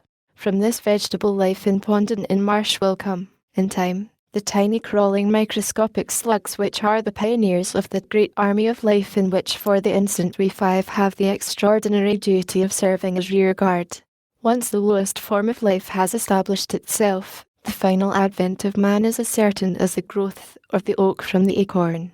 The old circle will swing round once more. But the poison, I asked, will that not nip life in the bud? The poison may be a mere stratum or layer in ether, a mephitic gulf stream across that mighty ocean in which we float. Or tolerance may be established and life accommodate itself to a new condition. The mere fact that with a comparatively small hyperoxygenation of our blood we can hold out against it is surely a proof in itself that no very great change would be needed to enable animal life to endure it. The smoking house beyond the trees had burst into flames. We could see the high tongues of fire shooting up into the air. It's pretty awful, muttered Lord John, more impressed than I had ever seen him. Well, after all, what does it matter? I remarked. The world is dead. Cremation is surely the best burial. It would shorten us up if this house went ablaze. I foresaw the danger, said Challenger, and asked my wife to guard against it. Everything is quite safe, dear. But my head begins to throb again. What a dreadful atmosphere. We must change it, said Challenger. He bent over his cylinder of oxygen. It's nearly empty, said he. It has lasted us some 3.5 hours. It is now close on 8 o'clock. We shall get through the night comfortably. I should expect the end about 9 o'clock tomorrow morning. We shall see one sunrise, which shall be all our own. He turned on his second tube and opened for half a minute the fan light over the door. Then, as the air became perceptibly better, but her own symptoms more acute, he closed it once again. By the way, said he, man does not live upon oxygen alone. It's dinner time and over.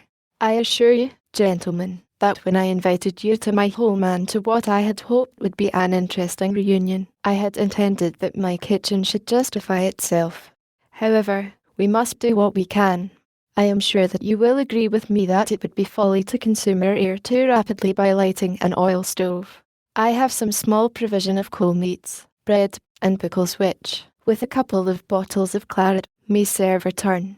Thank you, my dear. Now as ever you are the queen of managers. It was indeed wonderful how, with the self-respect and sense of propriety of the British housekeeper, the lady had within a few minutes adorned the central table with a snow-white cloth, laid the napkins upon it, and set forth a simple meal with all the elegance of civilization, including an electric torch lamp in the centre. Wonderful also was it to find that our appetites were ravenous. It is the measure of our emotion, said Challenger with that air of condescension with which he brought his scientific mind to the explanation of humble facts. We have gone through a great crisis. That means molecular disturbance. That in turn means the need for repair. Great sorrow or great joy should bring intense hunger, not abstinence from food, as our novelists will have it. That's why the country folk have great feasts at funerals, I hazarded. Exactly. Our young friend has hit upon an excellent illustration. Let me give you another slice of tongue. The same with savages, said Lord John, cutting away at the beef. I've seen them burying a chief up the Aruwimi River, and they ate a hippo that must have weighed as much as a tribe. There are some of them down New Guinea way that eat the late lamented himself, just by way of a last tidy up. Well, of all the funeral feasts on this earth, I suppose the one we're takin' is the queerest. The strange thing is, said Mrs. Challenger, that I find it impossible to feel grief for those who are gone. There are my father and mother at Bedford. I know that they are dead, and yet in this tremendous universal tragedy I can feel no sharp sorrow for any individuals, even for them. And my old mother in her cottage in Ireland, said I can see her in my mind's eye, with her shawl and her lace cap, lying back with closed eyes in the old high-backed chair near the window, her glasses and her book beside her. Why should I mourn her? She has passed and I am passing, and I may be nearer her in some other life than England is to Ireland. Yet I grieve to think that dear body is no more. As to the body, remarked Challenger, we do not mourn over the parings of our nails nor the cut locks of our hair, though they were once part of ourselves. Neither does a one-legged man yearn sentimentally over his missing member. The physical body has rather been a source of pain and fatigue to us. It is the constant index of our limitations. Why then should we worry about its detachment from our psychical selves? If they can indeed be detached, Summerlee grumbled. But, anyhow, universal death is dreadful. As I have already explained, said Challenger, a universal death must in its nature be far less terrible than an isolated one. Same in a battle, remarked Lord John. If you saw a single man lying on the floor with his chest knocked in and a hole in his face it would turn you sick. But I've seen 10,000 on their backs in the Soudan, and it gave me no such feeling, for when you're making history the life of any man is too small a thing to worry over. When 1,000 million pass over together, same as happened today, you can't pick your own particular out of the crowd. I wish it were well over with us, said the lady wistfully. Oh, George, I am so frightened. You'll be the bravest of us all, little lady, when the time comes. I've been a blusterous old husband to you, dear, but you'll just bear in mind that GEC is as he was made and couldn't help himself. After all, you wouldn't have had anyone else. No one in the whole wide world, dear, said she, and put her arms round his bull neck. We three walked to the window and stood amazed at the sight which met our eyes. Darkness had fallen and the dead world was shrouded in gloom. But right across the southern horizon was one long vivid scarlet streak, waxing and waning in vivid pulses of life, leaping suddenly to a crimson zenith and then dying down to a glowing line of fire. Blue is ablaze. No, it is Brighton which is burning, said Challenger, stepping across to join us. You can see the curved back of the downs against the glow. That fire is miles on the farther side of it. The whole town must be alight. There were several red glares at different points, and the pile of debris upon the railway line was still smouldering darkly. but they all seemed mere pinpoints of light compared to that monstrous conflagration throbbing beyond the hills. What copy it would have made for the Gazette! Had ever a journalist such an opening and so little chance of using it, the scoop of scoops, and no one to appreciate it? And then, suddenly, the old instinct of recording came over me. If these men of science could be so true to their life's work to the very end, why should not I, in my humble way, be as constant? No human eye might ever rest upon what I had done, but the long night had to be passed somehow, and for me at least, sleep seemed to be out of the question. My notes would help to pass the weary hours and to occupy my thoughts. Thus it is that now I have before me the notebook with its scribbled pages, written confusedly upon my knee in the dim, waning light over one electric torch. Had I the literary touch, they might have been worthy of the occasion. As it is, they may still serve to bring to other minds the long-drawn emotions and tremors of that awful night. Chapter the 4th. The Diary of the Dying. How strange the words look scribbled at the top of the empty page of my book. How stranger still that it is I, Edward Malone, who have written them. I who started only some 12 hours ago from my rooms in Streatham without one thought of the marvels which the day was to bring forth. I look back at the chain of incidents, my interview with McArdle, Challenger's first note of alarm in the Times, the absurd journey in the train, the pleasant luncheon, the catastrophe, and now it has come to this, that we linger alone upon an empty planet, and so sure is our fate that I can regard these lines, written from mechanical professional habit and never to be seen by human eyes, as the words of one who is already dead. So closely does he stand to the shadowed borderland over which all outside this one little circle of friends have already gone.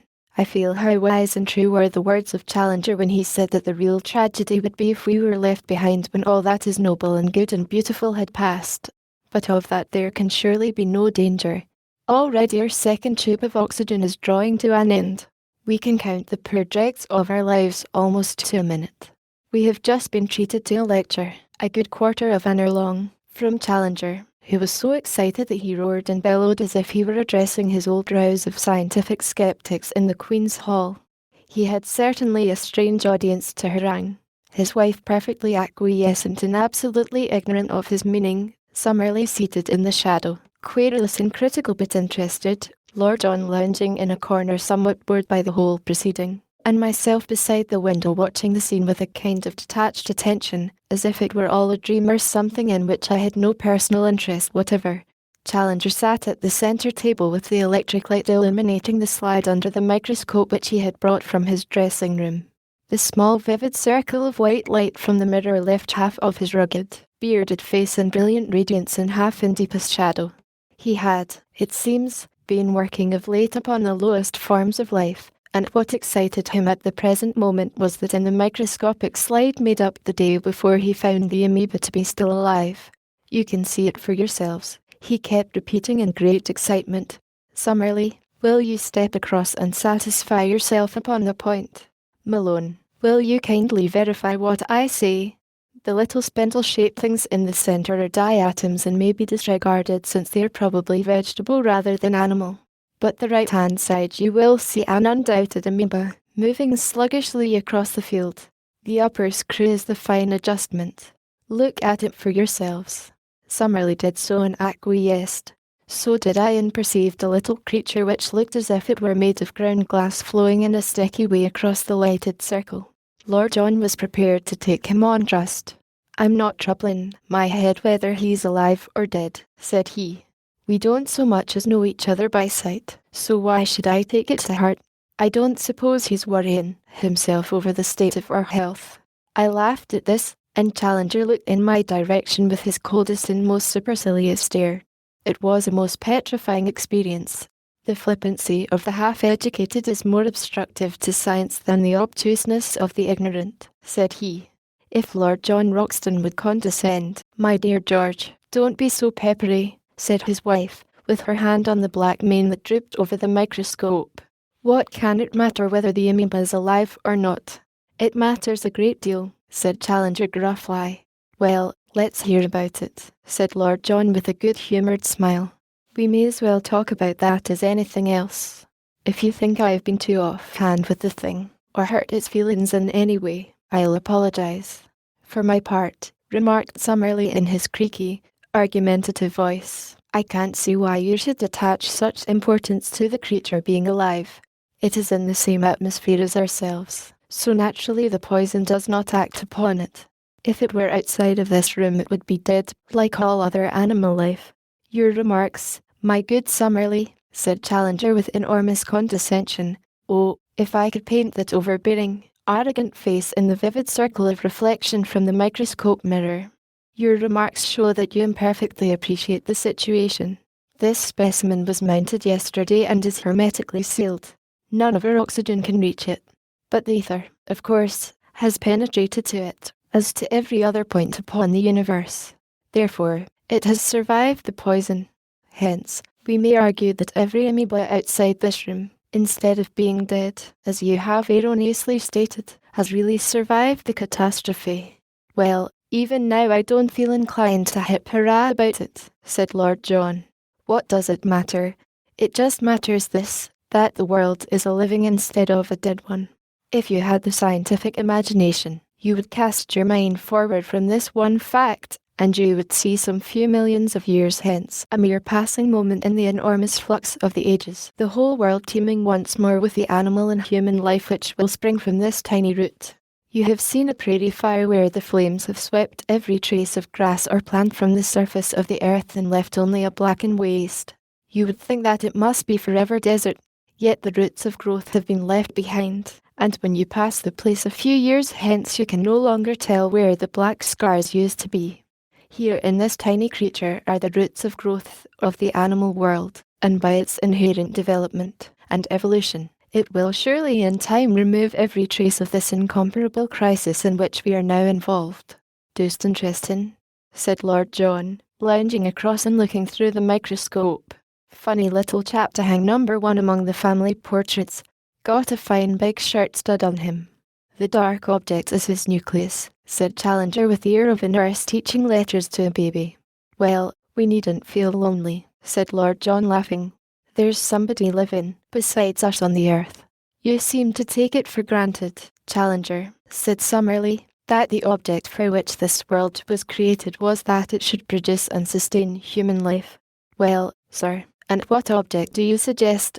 Asked Challenger, bristling at least hint of contradiction.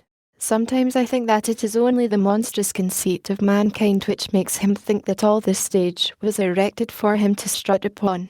We cannot be dogmatic about it, but at least without what you have ventured to call monstrous conceit we can surely say that we are the highest thing in nature, the highest of which we have cognizance. That, sir, goes without saying. Think of all the millions and possibly billions of years that the earth swung empty through space, or, if not empty, at least without a sign or thought of the human race. Think of it, washed by the rain and scorched by the sun and swept by the wind for those unnumbered ages. Man only came into being yesterday so far as geological times goes. Why, then, should it be taken for granted that all this stupendous preparation was for his benefit? For whose then, or for what? Summerlee shrugged his shoulders. How can we tell? For some reason altogether beyond our conception, and man may have been a mere accident, a byproduct evolved in the process. It is as if the scum upon the surface of the ocean imagined that the ocean was created in order to produce and sustain it, or a mouse in a cathedral thought that the building was its own proper ordained residence. I have jotted down the very words of their argument, but now it degenerates into a mere noisy wrangle with much polysyllabic scientific jargon upon each side. It is no doubt a privilege to hear two such brains discuss the highest questions, but as they are in perpetual disagreement, plain folk like Lord John and I get little that is positive from the exhibition. They neutralize each other and we are left as they found us. Now the hubbub has ceased, and Summerlee is coiled up in his chair, while Challenger, still fingering the screws of his microscope, is keeping up a continual low, deep, inarticulate growl like the sea after a storm. Lord John comes over to me, and we look out together into the night. There is a pale new moon, the last moon that human eyes will ever rest upon, and the stars are most brilliant. Even in the clear plateau air of South America I have never seen them brighter. Possibly this etheric change has some effect upon light. The Funoper of Brighton is still blazing, and there is a very distant patch of scarlet in the western sky, which may mean trouble at Arundel or Chichester, possibly even at Portsmouth. I sit and muse and make an occasional note. There is a sweet melancholy in the air. Youth and beauty and chivalry and love. Is this to be the end of it all? The starlit earth looks a dreamland of gentle peace. Who would imagine it as the terrible Golgotha strewn with the bodies of the human race? Suddenly, I find myself laughing. "Halloa, young fella," says Lord John, staring at me in surprise. We could do with a joke in these hard times. What was it, then? I was thinking of all the great unsolved questions. I answer, the questions that we spent so much labour and thought over. Think of Anglo-German competition, for example, or the Persian Gulf that my old chief was so keen about. Whoever would have guessed, when we fumed and fretted so, how they were to be eventually solved? We fall into silence again. I fancy that each of us is thinking of friends that have gone before. Mrs. Challenger is sobbing quietly, and her husband is whispering to her. My mind turns to all the most unlikely people, and I see each of them lying white and rigid as poor Austin does in the yard. There is McArdle, for example. I know exactly where he is, with his face upon his writing desk and his hand on his own telephone, just as I heard him fall. Beaumont, the editor, too. I suppose he is lying upon the blue and red turkey carpet which adorned his sanctum. And the fellows in the reporter's room, Macdonagh and Murray and Bond. They had certainly died hard at work on their job, with notebooks full of vivid impressions and strange happenings in their hands. I could just imagine how this one would have been packed off to the doctors, and that other to Westminster, and yet a third to St. Paul's. What glorious rows of headlines they must have seen as the last vision beautiful, never destined to materialise in printer's ink. I could see Macdonagh among the doctors. Hope in Harley Street. Mac had always a weakness for alliteration. Interview with Mr. Solly Wilson. Famous specialist says never despair. Or special correspondent found the eminent scientist seated upon the roof, whither he had retreated to avoid the crowd of terrified patients who had stormed his dwelling, with a manner which plainly showed his appreciation of the immense gravity of the occasion. The celebrated physician refused to admit that every avenue of hope had been closed. That's how Mac would start. Then there was Bond. He would probably do St. Paul's. He fancied his own literary touch. My word, what a theme for him. Standing in the little gallery under the dome and looking down upon the packed mass of despairing humanity, grovelling at this last instant before a power which they had so persistently ignored. There rose to my ears from the swaying crowd such a low moan of entreaty and terror, such a shuddering cry for help to the unknown, that, and so forth. Yes, it would be a great end for a reporter, though, like myself, he would die with the treasure still unused. What would Bond not give, poor chap, to see JHB at the foot of a column like that? But what drivel I am writing. It is just an attempt to pass the weary time. Mrs. Challenger has gone to the inner dressing room, and the professor says that she's asleep. He is making notes and consulting books at the central table, as calmly as if years of placid work lay before him. He writes with a very noisy quill pen which seems to be screeching scorn at all who disagree with him. Summerlee has dropped off in his chair and gives from time to time a peculiarly exasperating snore. Lord John lies back with his hands in his pockets and his eyes closed. How people can sleep under such conditions is more than I can imagine. 3:30 a.m. I have just wakened with a start. It was 5 minutes past 11 when I made my last entry. I remember winding up my watch and noting the time. So I have wasted some 5 hours of the little span still left to us. Who would have believed it possible? But I feel very much fresher and ready for my fate, or try to persuade myself that I am.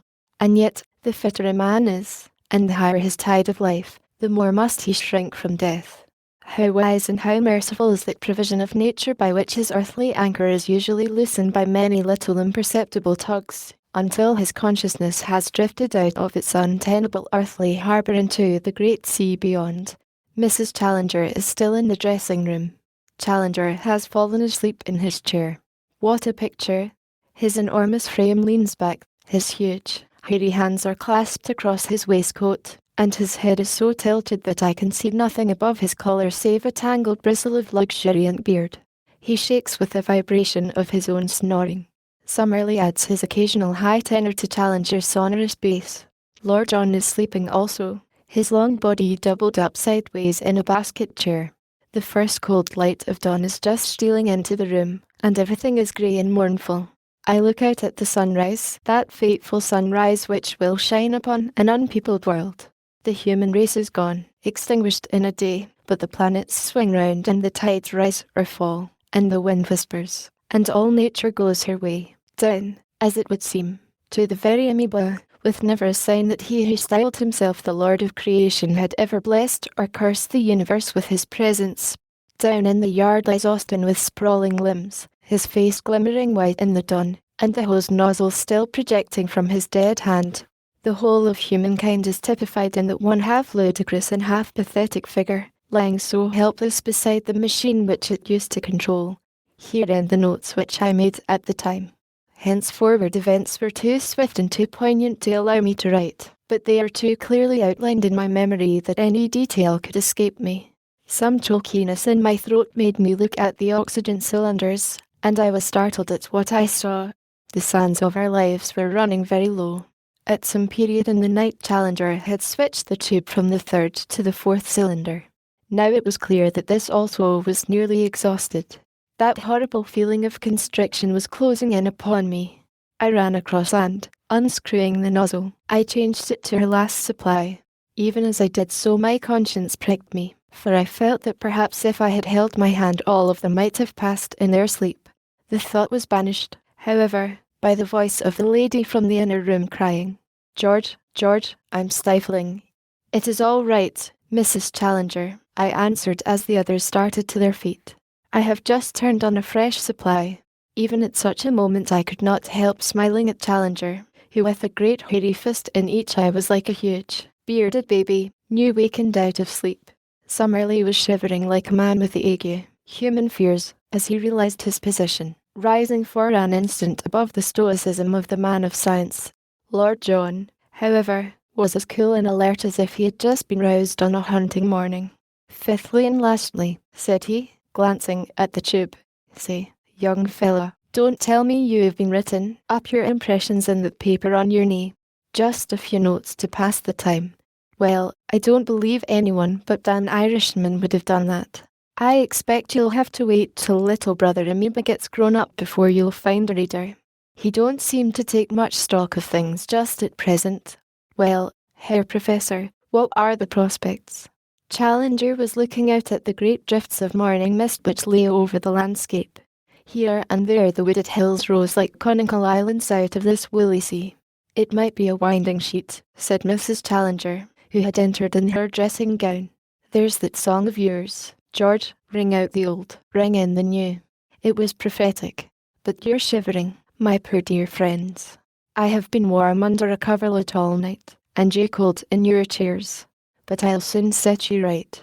The brave little creature hurried away, and presently we heard the sizzling of the kettle.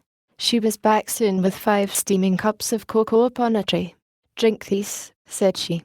"You will feel so much better." And we did. Summerlee asked if he might light his pipe, and we all had cigarettes. It steadied our nerves, I think, but it was a mistake, for it made a dreadful atmosphere in that stuffy room. Challenger had to open the ventilator. "How long, Challenger?" asked Lord John. "Possibly 3 hours, he answered with a shrug. "I used to be frightened," said his wife, "but the nearer I get to it, the easier it seems. Don't you think we ought to pray, George?" "You will pray, dear, if you wish," the big man answered, very gently. "We all have our own ways of praying. Mine is a complete acquiescence in whatever fate may send me, a cheerful acquiescence. The highest religion and the highest science seem to unite on that. I cannot truthfully describe my mental attitude as acquiescence, and far less cheerful acquiescence," grumbled Summerlee over his pipe. "I submit because I have to. I confess that I should have liked another year of life to finish my classification of the chalk fossils." "Your unfinished work is a small thing," said Challenger pompously, when weighed against the fact that my own magnum opus, The Ladder of Life, is still in the first stages. My brain, my reading, my experience, in fact, my whole unique equipment were to be condensed into the epoch-making volume. And yet, as I say, I acquiesce. I expect we've all left some loose ends sticking out, said Lord John. What are yours, young fella? I was working at a book of verses, I answered. Well, the world has escaped that, anyhow, said Lord John. There's always compensation somewhere if you grope around. What about you? I asked. Well, it just so happens that I was tidied up and ready. I'd promised my rival to go to Tibet for a snow leopard in the spring. But it's hard on you, Mrs. Challenger, when you have just built up this pretty home. Where George is, there is my home. But, oh, what would I not give for one last walk together in the fresh morning air upon those beautiful downs? Our hearts re-echoed her words. The sun had burst through the gauzy mists which veiled it, and the whole broad weald was washed in golden light. Sitting in her dark and poisonous atmosphere, the glorious, clean, wind-swept countryside seemed a very dream of beauty. Mrs. Challenger held her hands stretched out to it in her longing. We drew up chairs and sat in a semicircle in the window. The atmosphere was already very close. It seemed to me that the shadows of death were drawing in upon us, the last of our race. It was like an invisible curtain closing down upon every side. That cylinder is not lasting too well, said Lord John with a long gasp for breath. The amount contained is variable, said Challenger, depending upon the pressure and care with which it has been bottled. I am inclined to agree with you, Roxton, that this one is defective. So we are to be cheated out of the last hour of our lives, somberly remarked bitterly. An excellent final illustration of the sordid age in which we have lived. Well, Challenger, now is your time if you wish to study the subjective phenomena of physical dissolution. Sit on the stool at my knee and give me your hand, said Challenger to his wife. I think, my friends, that a further delay in this insufferable atmosphere is hardly advisable. You would not desire it, dear, would you? His wife gave a little groan and sank her face against his leg. I've seen the folk bathing in the Serpentine in winter, said Lord John. When the rest are in, you see one or two shivering on the bank, envying the others that have taken the plunge. It's the last that have the worst of it. I'm all for a header and have done with it. You would open the window and face the ether. Better be poisoned than stifled. Summerlee nodded his reluctant acquiescence and held out his thin hand to Challenger. We've had our quarrels in our time, but that's all over, said he. We were good friends and had a respect for each other under the surface. Goodbye, young fella, said Lord John. The window's plastered up. You can't open it. Challenger stooped and raised his wife, pressing her to his breast, while she threw her arms round his neck. Give me that field glass, Malone, said he gravely. I handed it to him. Into the hands of the power that made us we render ourselves again, he shouted in his voice of thunder, and at the words he hurled the field glass through the window, full in our flushed faces. Before the last tinkle of falling fragments had died away, there came the wholesome breath of the wind, blowing strong and sweet. I don't know how long we sat in amazed silence. Then, as in a dream, I heard Challenger's voice once more. We are back in normal conditions, he cried. The world has cleared the poison belt, but we alone of all mankind are saved. Chapter V. The Dead World. I remember that we all sat gasping in our chairs, with its sweet, wet southwestern breeze, fresh from the sea, flapping the muslin curtains and cooling our flushed faces. I wonder how long we sat. None of us afterwards could agree at all on the point. We were bewildered, stunned, semi-conscious. We had all braced our courage for death, but this fearful and sudden new fact that we must continue to live after we had survived the race to which we belonged struck us with the shock of a physical blow and left us prostrate. Then gradually the suspended mechanism began to move once more. The shuttles of memory worked. Ideas weaved themselves together in our minds. We saw, with vivid, merciless clearness, the relations between the past, the present, and the future, the lives that we had led and the lives which we would have to live. Our eyes turned in silent horror upon those of our companions and found the same answering look in theirs. Instead of the joy which men might have been expected to feel who had so narrowly escaped an imminent death, a terrible wave of darkest depression submerged us.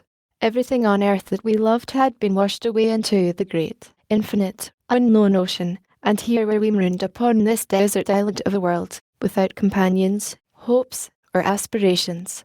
A few years, skulking like jackals among the graves of the human race, and then our belated and lonely end would come. It's dreadful, George, dreadful. The lady cried in an agony of sobs. If we had only passed with the others. Oh, why did you save us? I feel as if it is we that are dead and everyone else alive. Challenger's great eyebrows were drawn down in concentrated thought, while his huge, hairy paw closed upon the outstretched hand of his wife. I had observed that she always held out her arms to him in trouble as a child would to its mother. Without being a fatalist to the point of non-resistance, said he, I have always found that the highest wisdom lies in an acquiescence with the actual. He spoke slowly, and there was a vibration of feeling in his sonorous voice. I do not acquiesce, said Summerlee firmly. I don't see that it matters a row of pins whether you acquiesce or whether you don't, remarked Lord John. You've got to take it, whether you take it fightin' or take it layin' down, so what's the odds whether you acquiesce or not? I can't remember that anyone asked her permission before the thing began, and nobody's likely to ask it now. So what difference can it make what we may think of it? It is just all the difference between happiness and misery, said Challenger with an abstracted face, still patting his wife's hand. You can swim with the tide and have peace in mind and soul, or you can thrust against it and be bruised and weary. This business is beyond us, so let us accept it as it stands and say no more. But what in the world are we to do with our lives? I asked, appealing in desperation to the blue, empty heaven. What am I to do? For example, there are no newspapers, so there's an end of my vocation. And there's nothing left to shoot, and no more soldiering, so there's an end of mine, said Lord John. And there are no students, so there's an end of mine, cried Summerlee. But I have my husband in my house, so I can thank heaven that there is no end of mine, said the lady. Nor is there an end of mine, remarked Challenger, for science is not dead, and this catastrophe in itself will offer us many most absorbing problems for investigation. He had now flung open the windows and we were gazing out upon the silent and motionless landscape. Let me consider, he continued. It was about 3, or a little after, yesterday afternoon that the world finally entered the poison belt to the extent of being completely submerged. It is now 9 o'clock. The question is, at what hour did we pass out from it? The air was very bad at daybreak, said I. Later than that, said Mrs. Challenger. As late as 8 o'clock I distinctly felt the same choking at my throat which came at the outset. Then we shall say that it passed just after 8 o'clock. For 17 hours the world has been soaked in the poisonous ether. For that length of time the great gardener has sterilized the human mold which had grown over the surface of his fruit. Is it possible that the work isn't completely done, that others may have survived besides ourselves? That's what I was wondering, said Lord John. Why should we be the only pebbles on the beach? It is absurd to suppose that anyone besides ourselves can possibly have survived, said Summerlee with conviction. Consider that the poison was so virulent that even a man who is as strong as an ox and has not a nerve in his body, like Malone here, could hardly get up the stairs before he fell unconscious.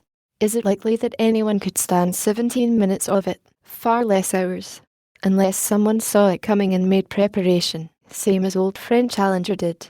That, I think, is hardly probable, said Challenger, projecting his beard and sinking his eyelids. The combination of observation, inference, and anticipatory imagination which enabled me to foresee the danger is what one can hardly expect twice in the same generation. Then your conclusion is that everyone is certainly dead. There can be little doubt of that. We have to remember, however, that the poison worked from below upwards and would possibly be less virulent in the higher strata of the atmosphere. It is strange, indeed, that it should be so, but it presents one of those features which will afford us in the future a fascinating field for study. One could imagine, therefore, that if one had to search for survivors one would turn one's eyes with best hopes of success to some Tibetan village or some alpine farm, many thousands of feet above the sea level. Well, considering that there are no railroads and no steamers you might as well talk about survivors in the moon, said Lord John. But what I'm asking myself is whether it's really over or whether it's only half-time. Summerlee craned his neck to look round the horizon. "It seems clear and fine," said he in a very dubious voice, "but so it did yesterday. I am by no means assured that it is all over." Challenger shrugged his shoulders. "We must come back once more to our fatalism," said he. "If the world has undergone this experience before, which is not outside the range of possibility, it was certainly a very long time ago. Therefore, we may reasonably hope that it will be very long before it occurs again." "That's all very well," said Lord John, "but if ye get an earthquake shock you're mighty likely to have a second one right on the top of it. I think we'd be wise to stretch our legs and have a breath of air while we have the chance. Since our oxygen is exhausted we may just as well be caught outside as in." It was strange the absolute lethargy which had come upon us as a reaction after our tremendous emotions of the last 24 hours. It was both mental and physical, a deep-lying feeling that nothing mattered and that everything was a weariness and a profitless exertion. Even Challenger had succumbed to it, and sat in his chair, with his great head leaning upon his hands and his thoughts far away, until Lord John and I, catching him by each arm, fairly lifted him onto his feet, receiving only the glare and growl of an angry mastiff for our trouble. However, once we had got out of our narrow haven of refuge into the wider atmosphere of everyday life, our normal energy came gradually back to us once more. But what were we to begin to do in that graveyard of a world? Could ever men have been faced with such a question since the dawn of time? It is true that our own physical needs, and even our luxuries, were assured for the future. All the stores of food, all the vintages of wine, all the treasures of art were ours for the taking. But what were we to do? Some few tasks appealed to us at once, since they lay ready to our hands. We descended into the kitchen and laid the two domestics upon their respective beds. They seemed to have died without suffering, one in the chair by the fire, the other upon the scullery floor.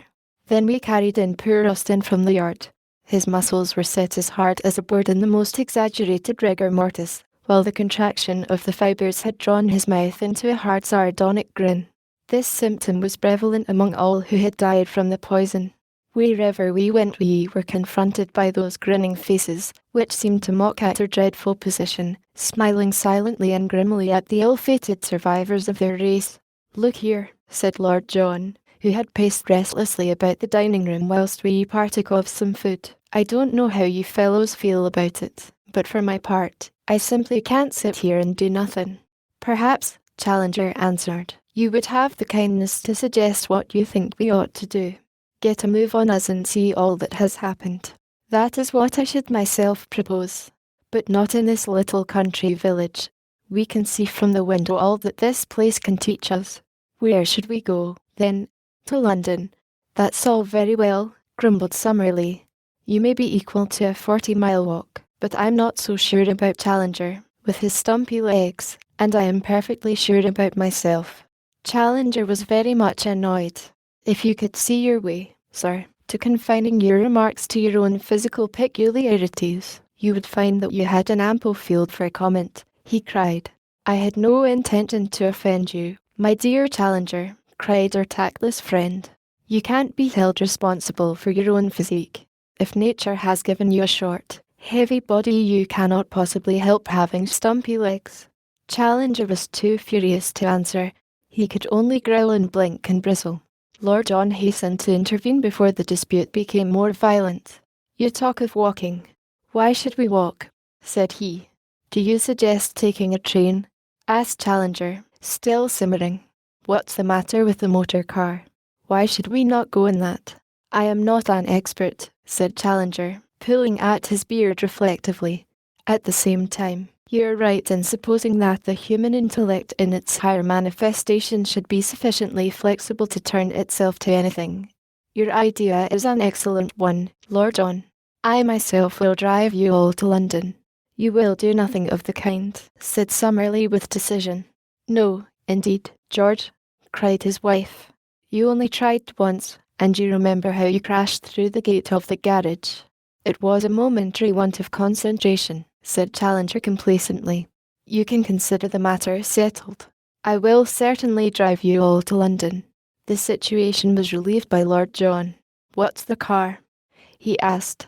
"A 20-horsepower Humber." "Why, I've driven one for years," said he. By George, he added, I never thought I'd live to take the whole human race in one load. There's just room for 5, as I remember it. Get your things on, and I'll be ready at the door by 10 o'clock. Sure enough, at the hour named, the car came purring and crackling from the yard with Lord John at the wheel. I took my seat beside him, while the lady, a useful little buffer state, was squeezed in between the 2 men of wrath at the back. Then Lord John released his brakes, slid his lever rapidly from first to third, and we sped off upon the strangest drive that ever human beings have taken since man first came upon the earth. You are to picture the loveliness of nature upon that August day, the freshness of the morning air, the golden glare of the summer sunshine, the cloudless sky, the luxuriant green of the Sussex woods, and the deep purple of heather-clad downs. As you looked round upon the many-coloured beauty of the scene, all thought of a vast catastrophe would have passed from your mind had it not been for one sinister sign, the solemn, all-embracing silence. There is a gentle hum of life which pervades a closely settled country, so deep and constant that one ceases to observe it, as the dweller by the sea loses all sense of the constant murmur of the waves, the twitter of birds, the buzz of insects, the far-off echo of voices, the lowing of cattle, the distant barking of dogs, roar of trains, and rattle of carts. All these form one low, unremitting note, striking unheeded upon the ear. We miss it now. This deadly silence was appalling. So solemn was it, so impressive, that the buzz and rattle of our motor car seemed an unwarrantable intrusion, an indecent disregard of this reverent stillness which lay like a pall over and round the ruins of humanity. It was this grim hush, and the dull clouds of smoke which rose here and there over the countryside from smouldering buildings, which cast a chill into our hearts as we gazed round at the glorious panorama of the Weald. And then there were the dead. At first those endless groups of drawn and grinning faces filled us with a shuddering horror.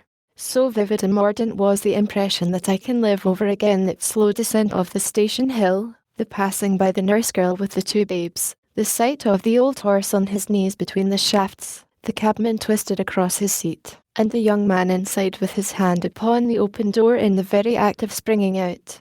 Lower down were 6 reapers, all in a litter, their limbs crossing, their dead, unwinking eyes gazing upwards at the glare of heaven. These things I see as in a photograph. But soon, by the merciful provision of nature, the overexcited nerves ceased to respond. The very vastness of the horror took away from its personal appeal. Individuals merged into groups, groups into crowds, crowds into a universal phenomenon which one soon accepted as the inevitable detail of every scene. Only here and there, where some particularly brutal or grotesque incident caught the attention, did the mind come back with a sudden shock to the personal and human meaning of it all. Above all, there was the fate of the children. That, I remember, filled us with the strongest sense of intolerable injustice. We could have wept. MRS. Challenger did weep when we passed the great council school and saw the long trail of tiny figures scattered down the road which led from it. They had been dismissed by their terrified teachers and were speeding for their homes when the poison caught them in its net. Great numbers of people were at the open windows of the houses.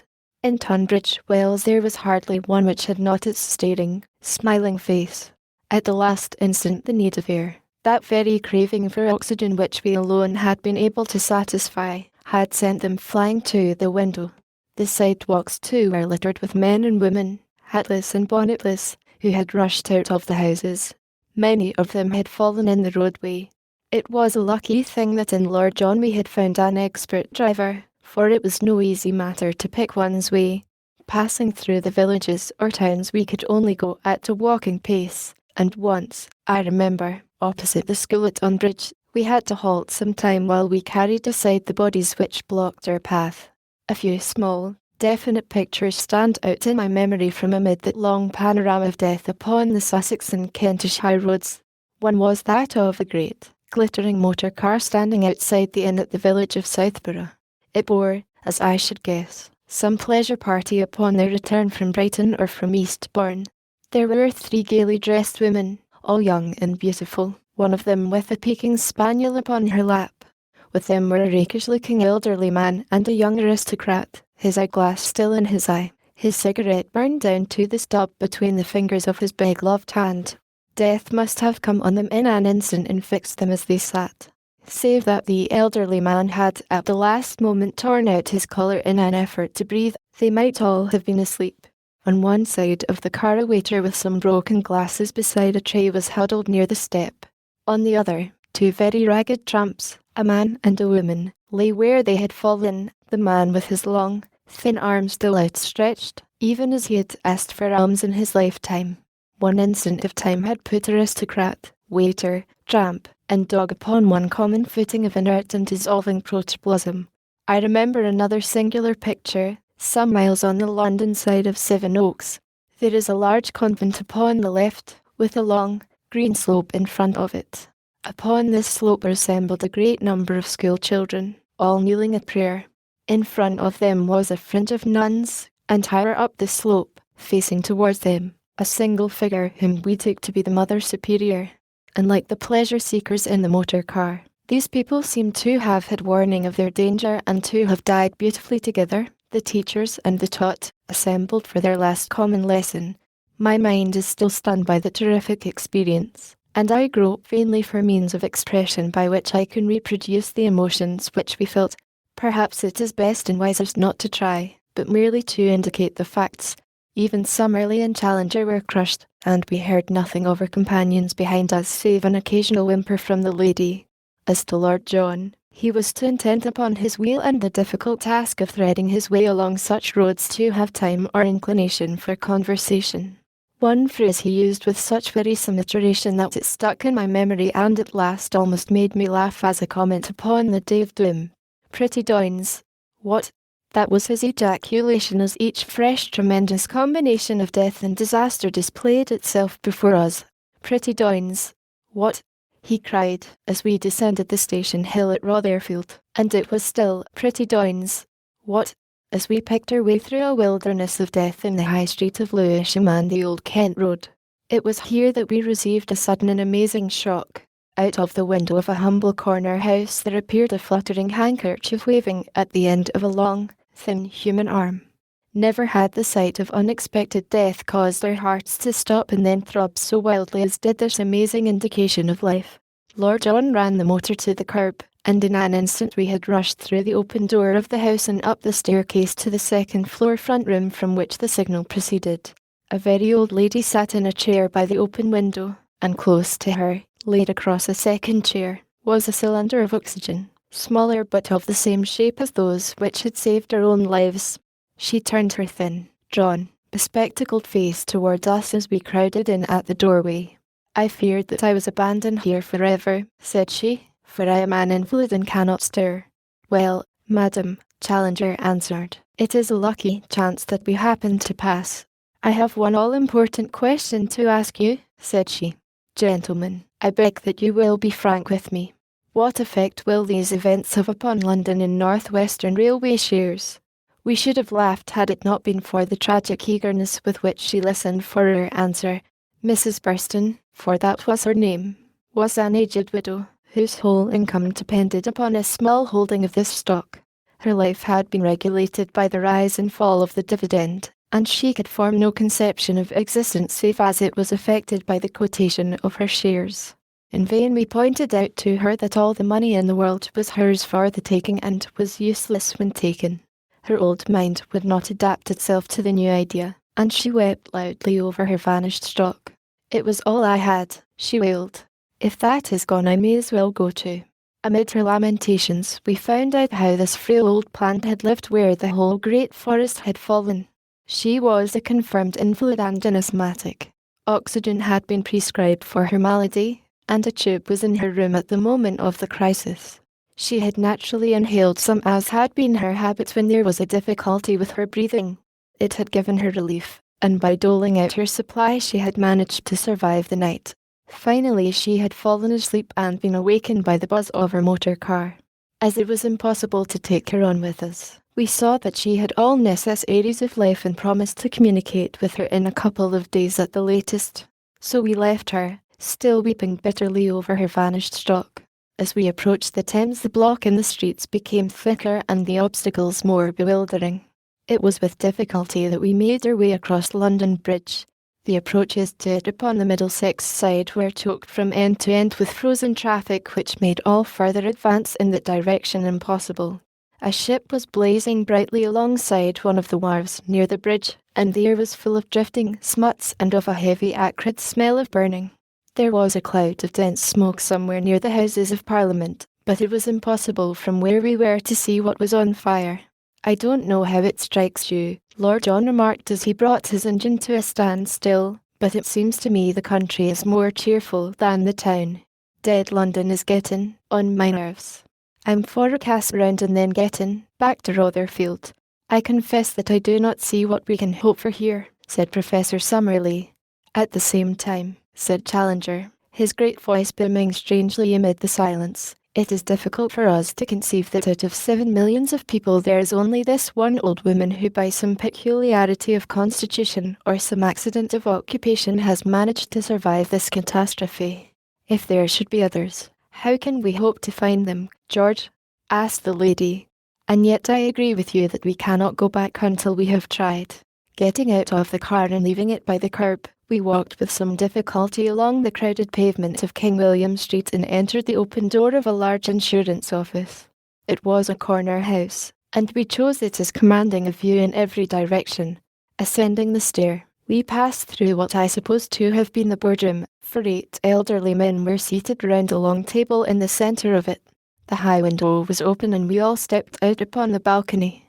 From it we could see the crowded city streets radiating in every direction, while below us the road was black from side to side with the tops of the motionless taxis. All, or nearly all, had their heads pointed outwards, showing how the terrified men of the city had at the last moment made a vain endeavour to rejoin their families in the suburbs or the country. Here and there amid the humbler cabs towered the great brass-spangled motor car of some wealthy magnate, wedged hopelessly among the damned stream of arrested traffic. Just beneath us there was such a one of great size and luxurious appearance, with its owner, a fat old man, leaning out, half his gross body through the window, and his podgy hand, gleaming with diamonds, outstretched as he urged his chauffeur to make a last effort to break through the press.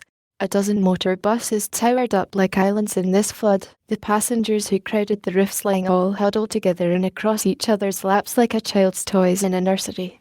On a broad lamp pedestal in the centre of the roadway, a burly policeman was standing, leaning his back against the post in so natural an attitude that it was hard to realise that he was not alive, while at his feet there lay a ragged newsboy with his bundle of papers on the ground beside him. A paper cart had got blocked in the crowd, and we could read in large letters, black upon yellow, "Seen at Lord's." County Match interrupted. This must have been the earliest edition, for there were other placards bearing the legend, "Is it the end? Great scientists, warning." And another, "Is Challenger justified? Ominous rumours." Challenger pointed the latter placard out to his wife, as it thrust itself like a banner above the throng. I could see him throw out his chest and stroke his beard as he looked at it.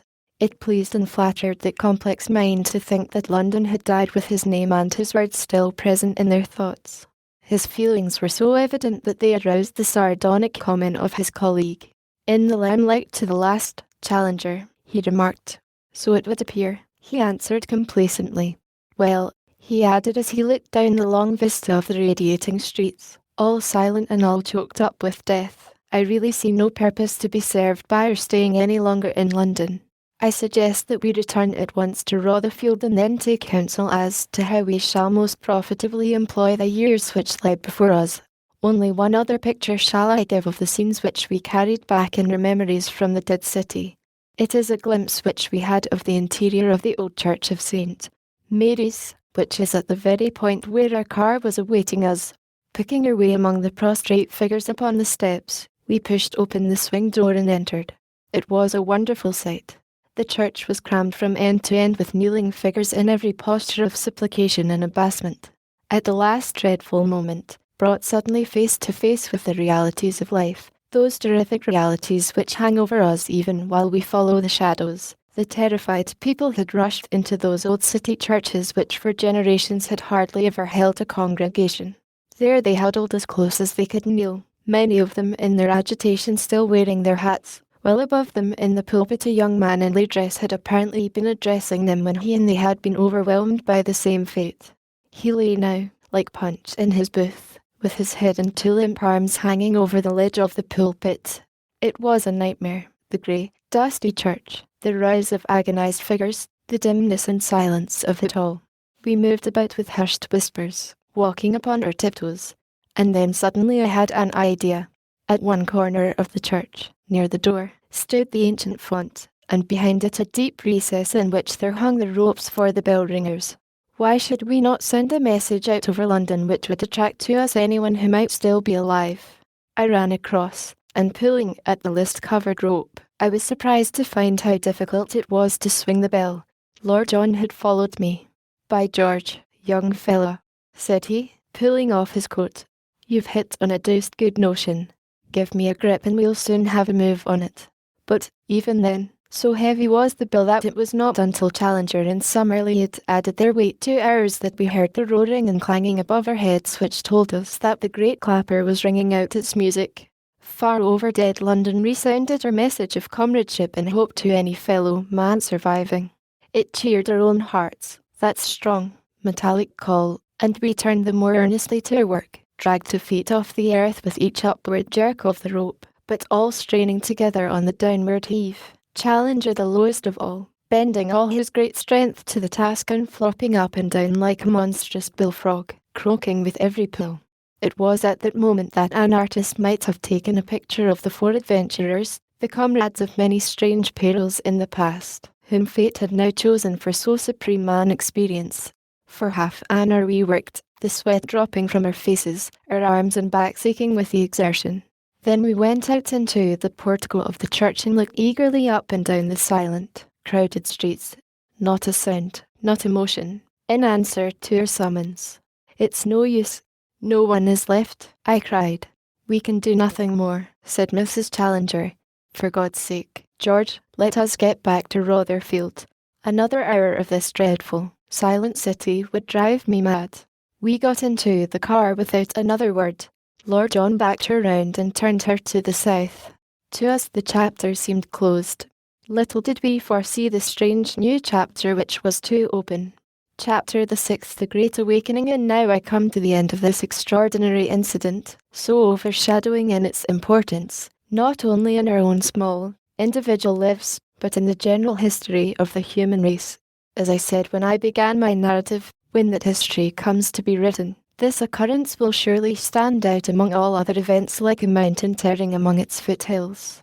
Our generation has been reserved for a very special fate since it has been chosen to experience so wonderful a thing.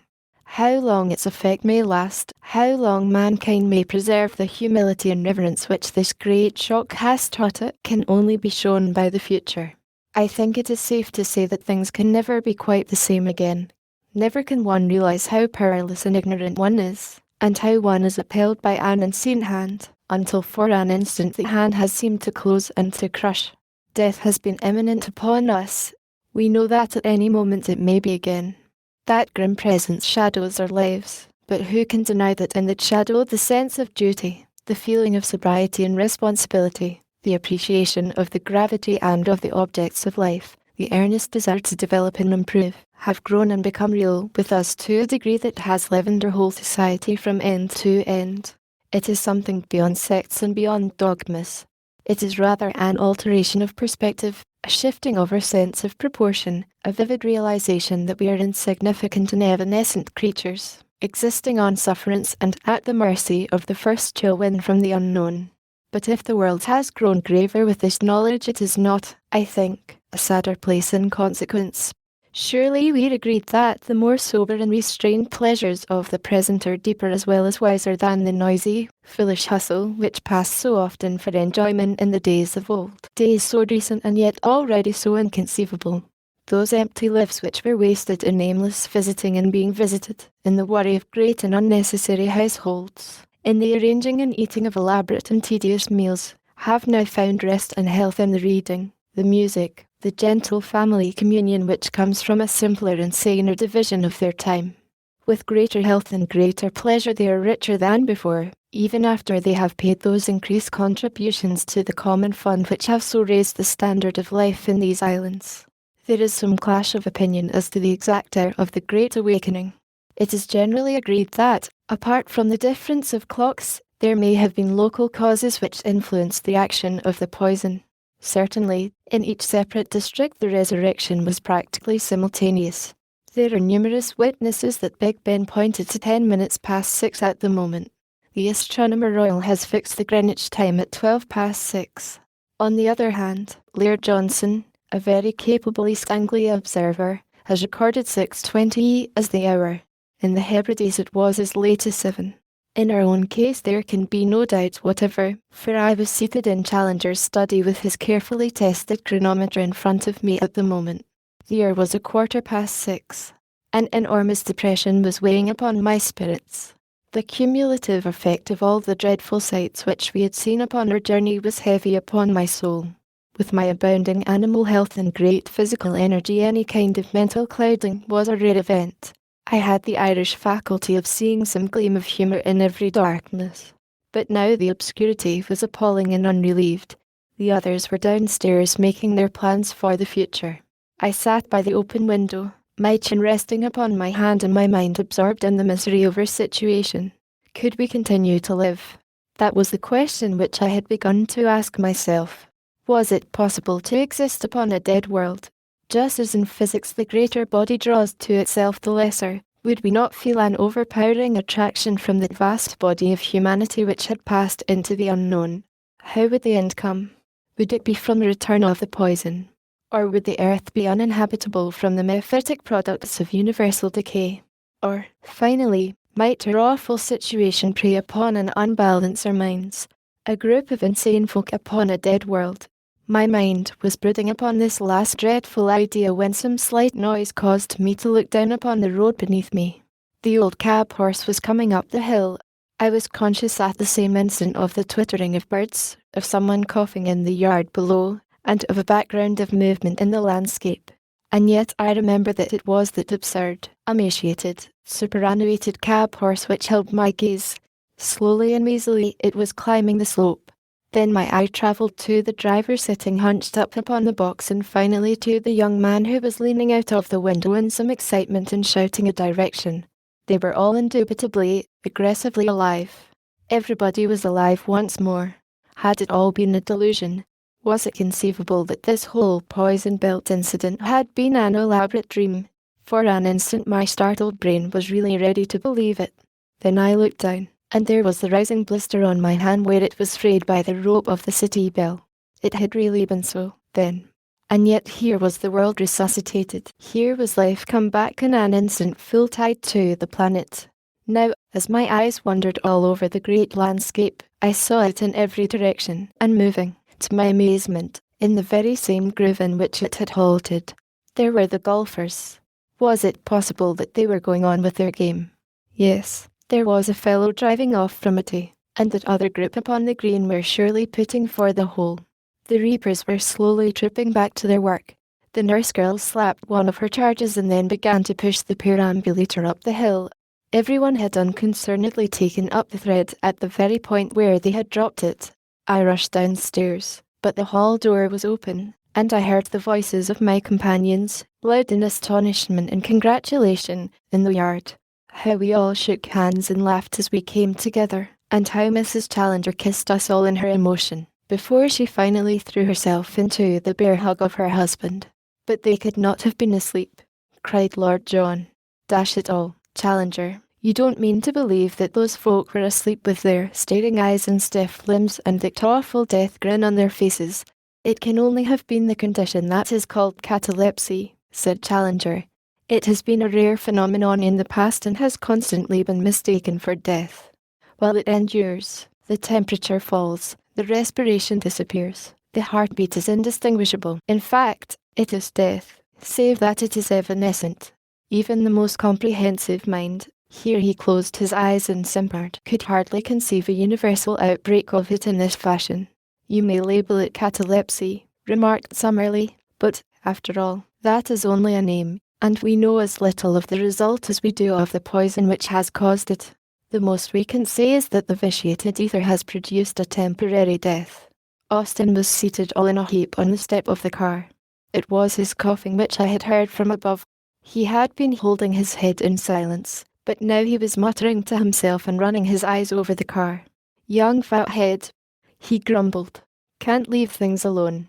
"What's the matter, Austin?" "Lubricators left running, sir. Someone has been fooling with the car." "I expect it's that young garden boy, sir." Lord John looked guilty. "I don't know what's amiss with me," continued Austin, staggering to his feet. "I expect I came over queer when I was hosing her down.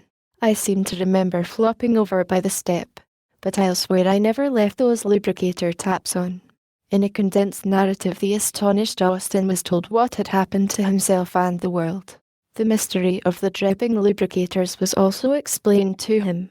He listened with an air of deep distrust when told how an amateur had driven his car, and with absorbed interest to the few sentences in which our experiences of the sleeping city were recorded.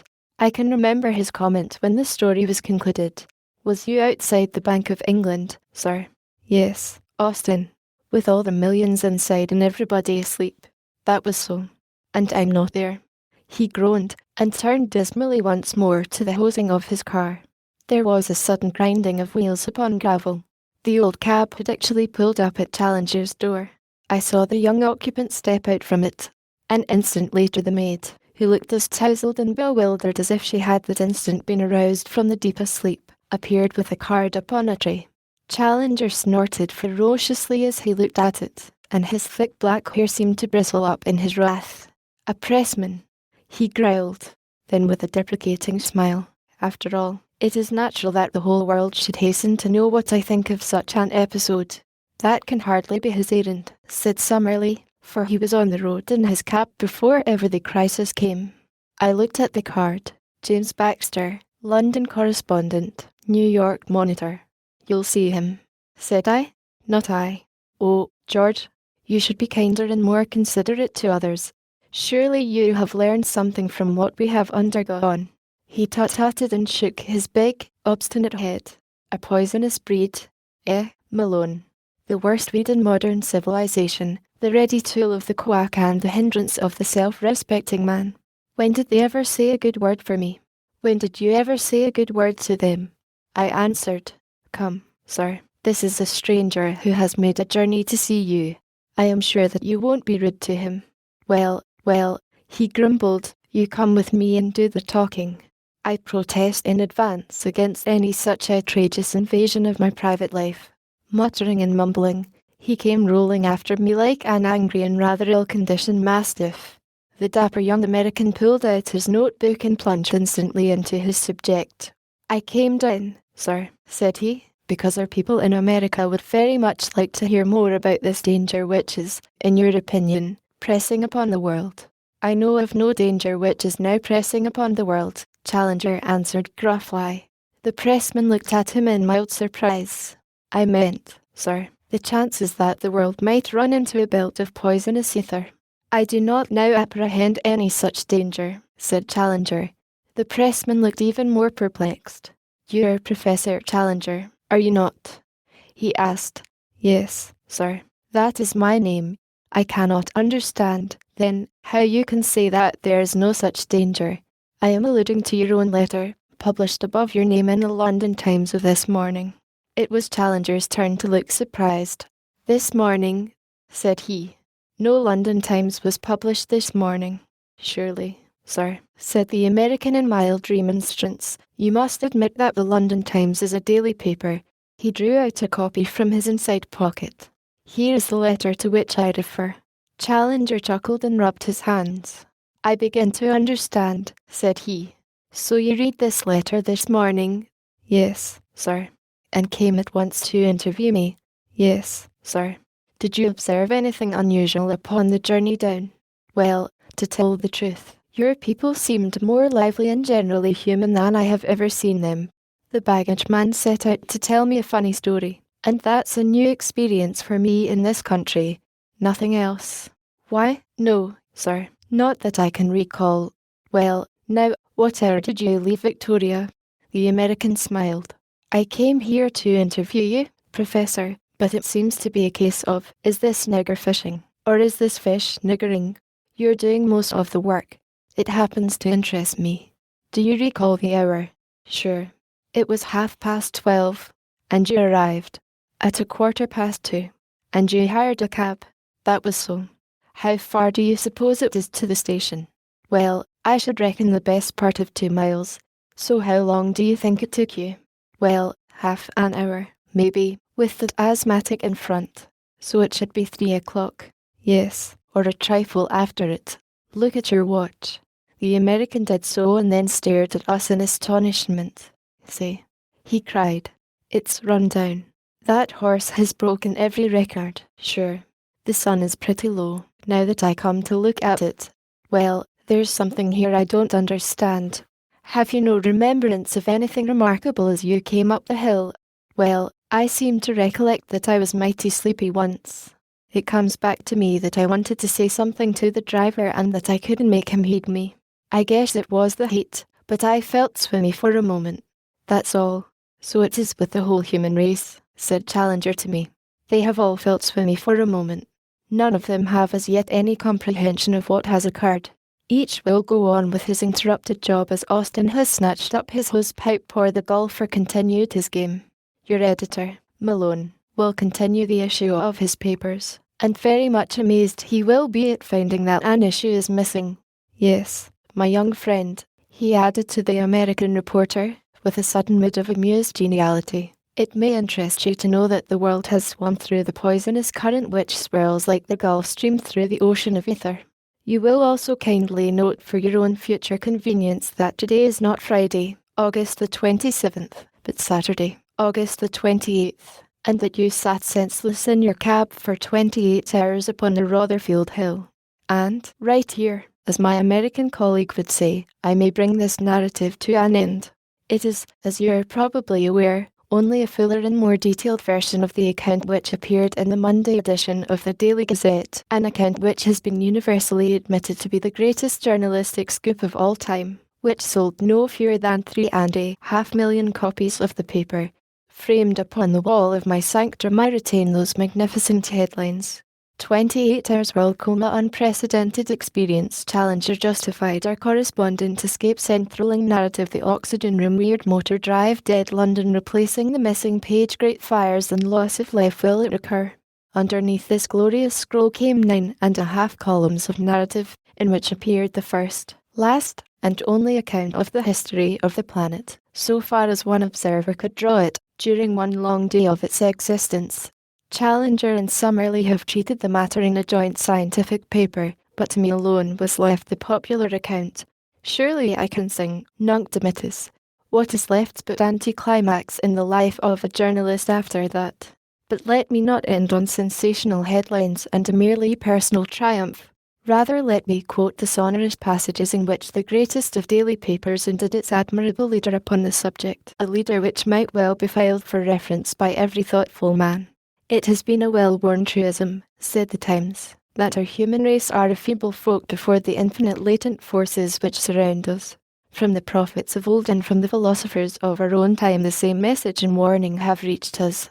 But, like all oft-repeated truths, it has in time lost something of its actuality and cogency. A lesson, an actual experience, was needed to bring it home.